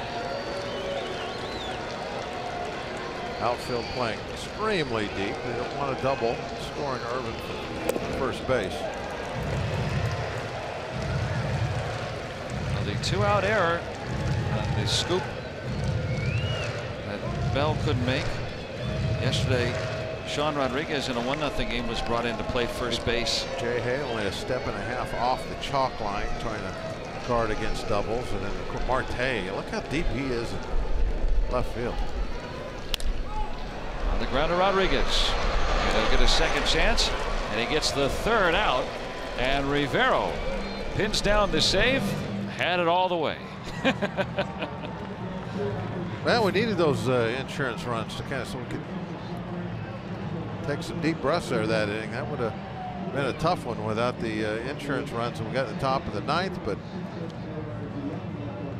really, when you look at it, boy, the bullpen really did a fine job. Had to cover a lot of innings in this one and did it very effectively. Yeah, Taillon goes the first 4. Pirates take 2 out of 3. They equal as many wins as they had against the Reds the whole season here in this series. Maybe the tide's turning a little bit here as they win a series here, beginning the road trip here in Cincinnati. And let's go back to our studios and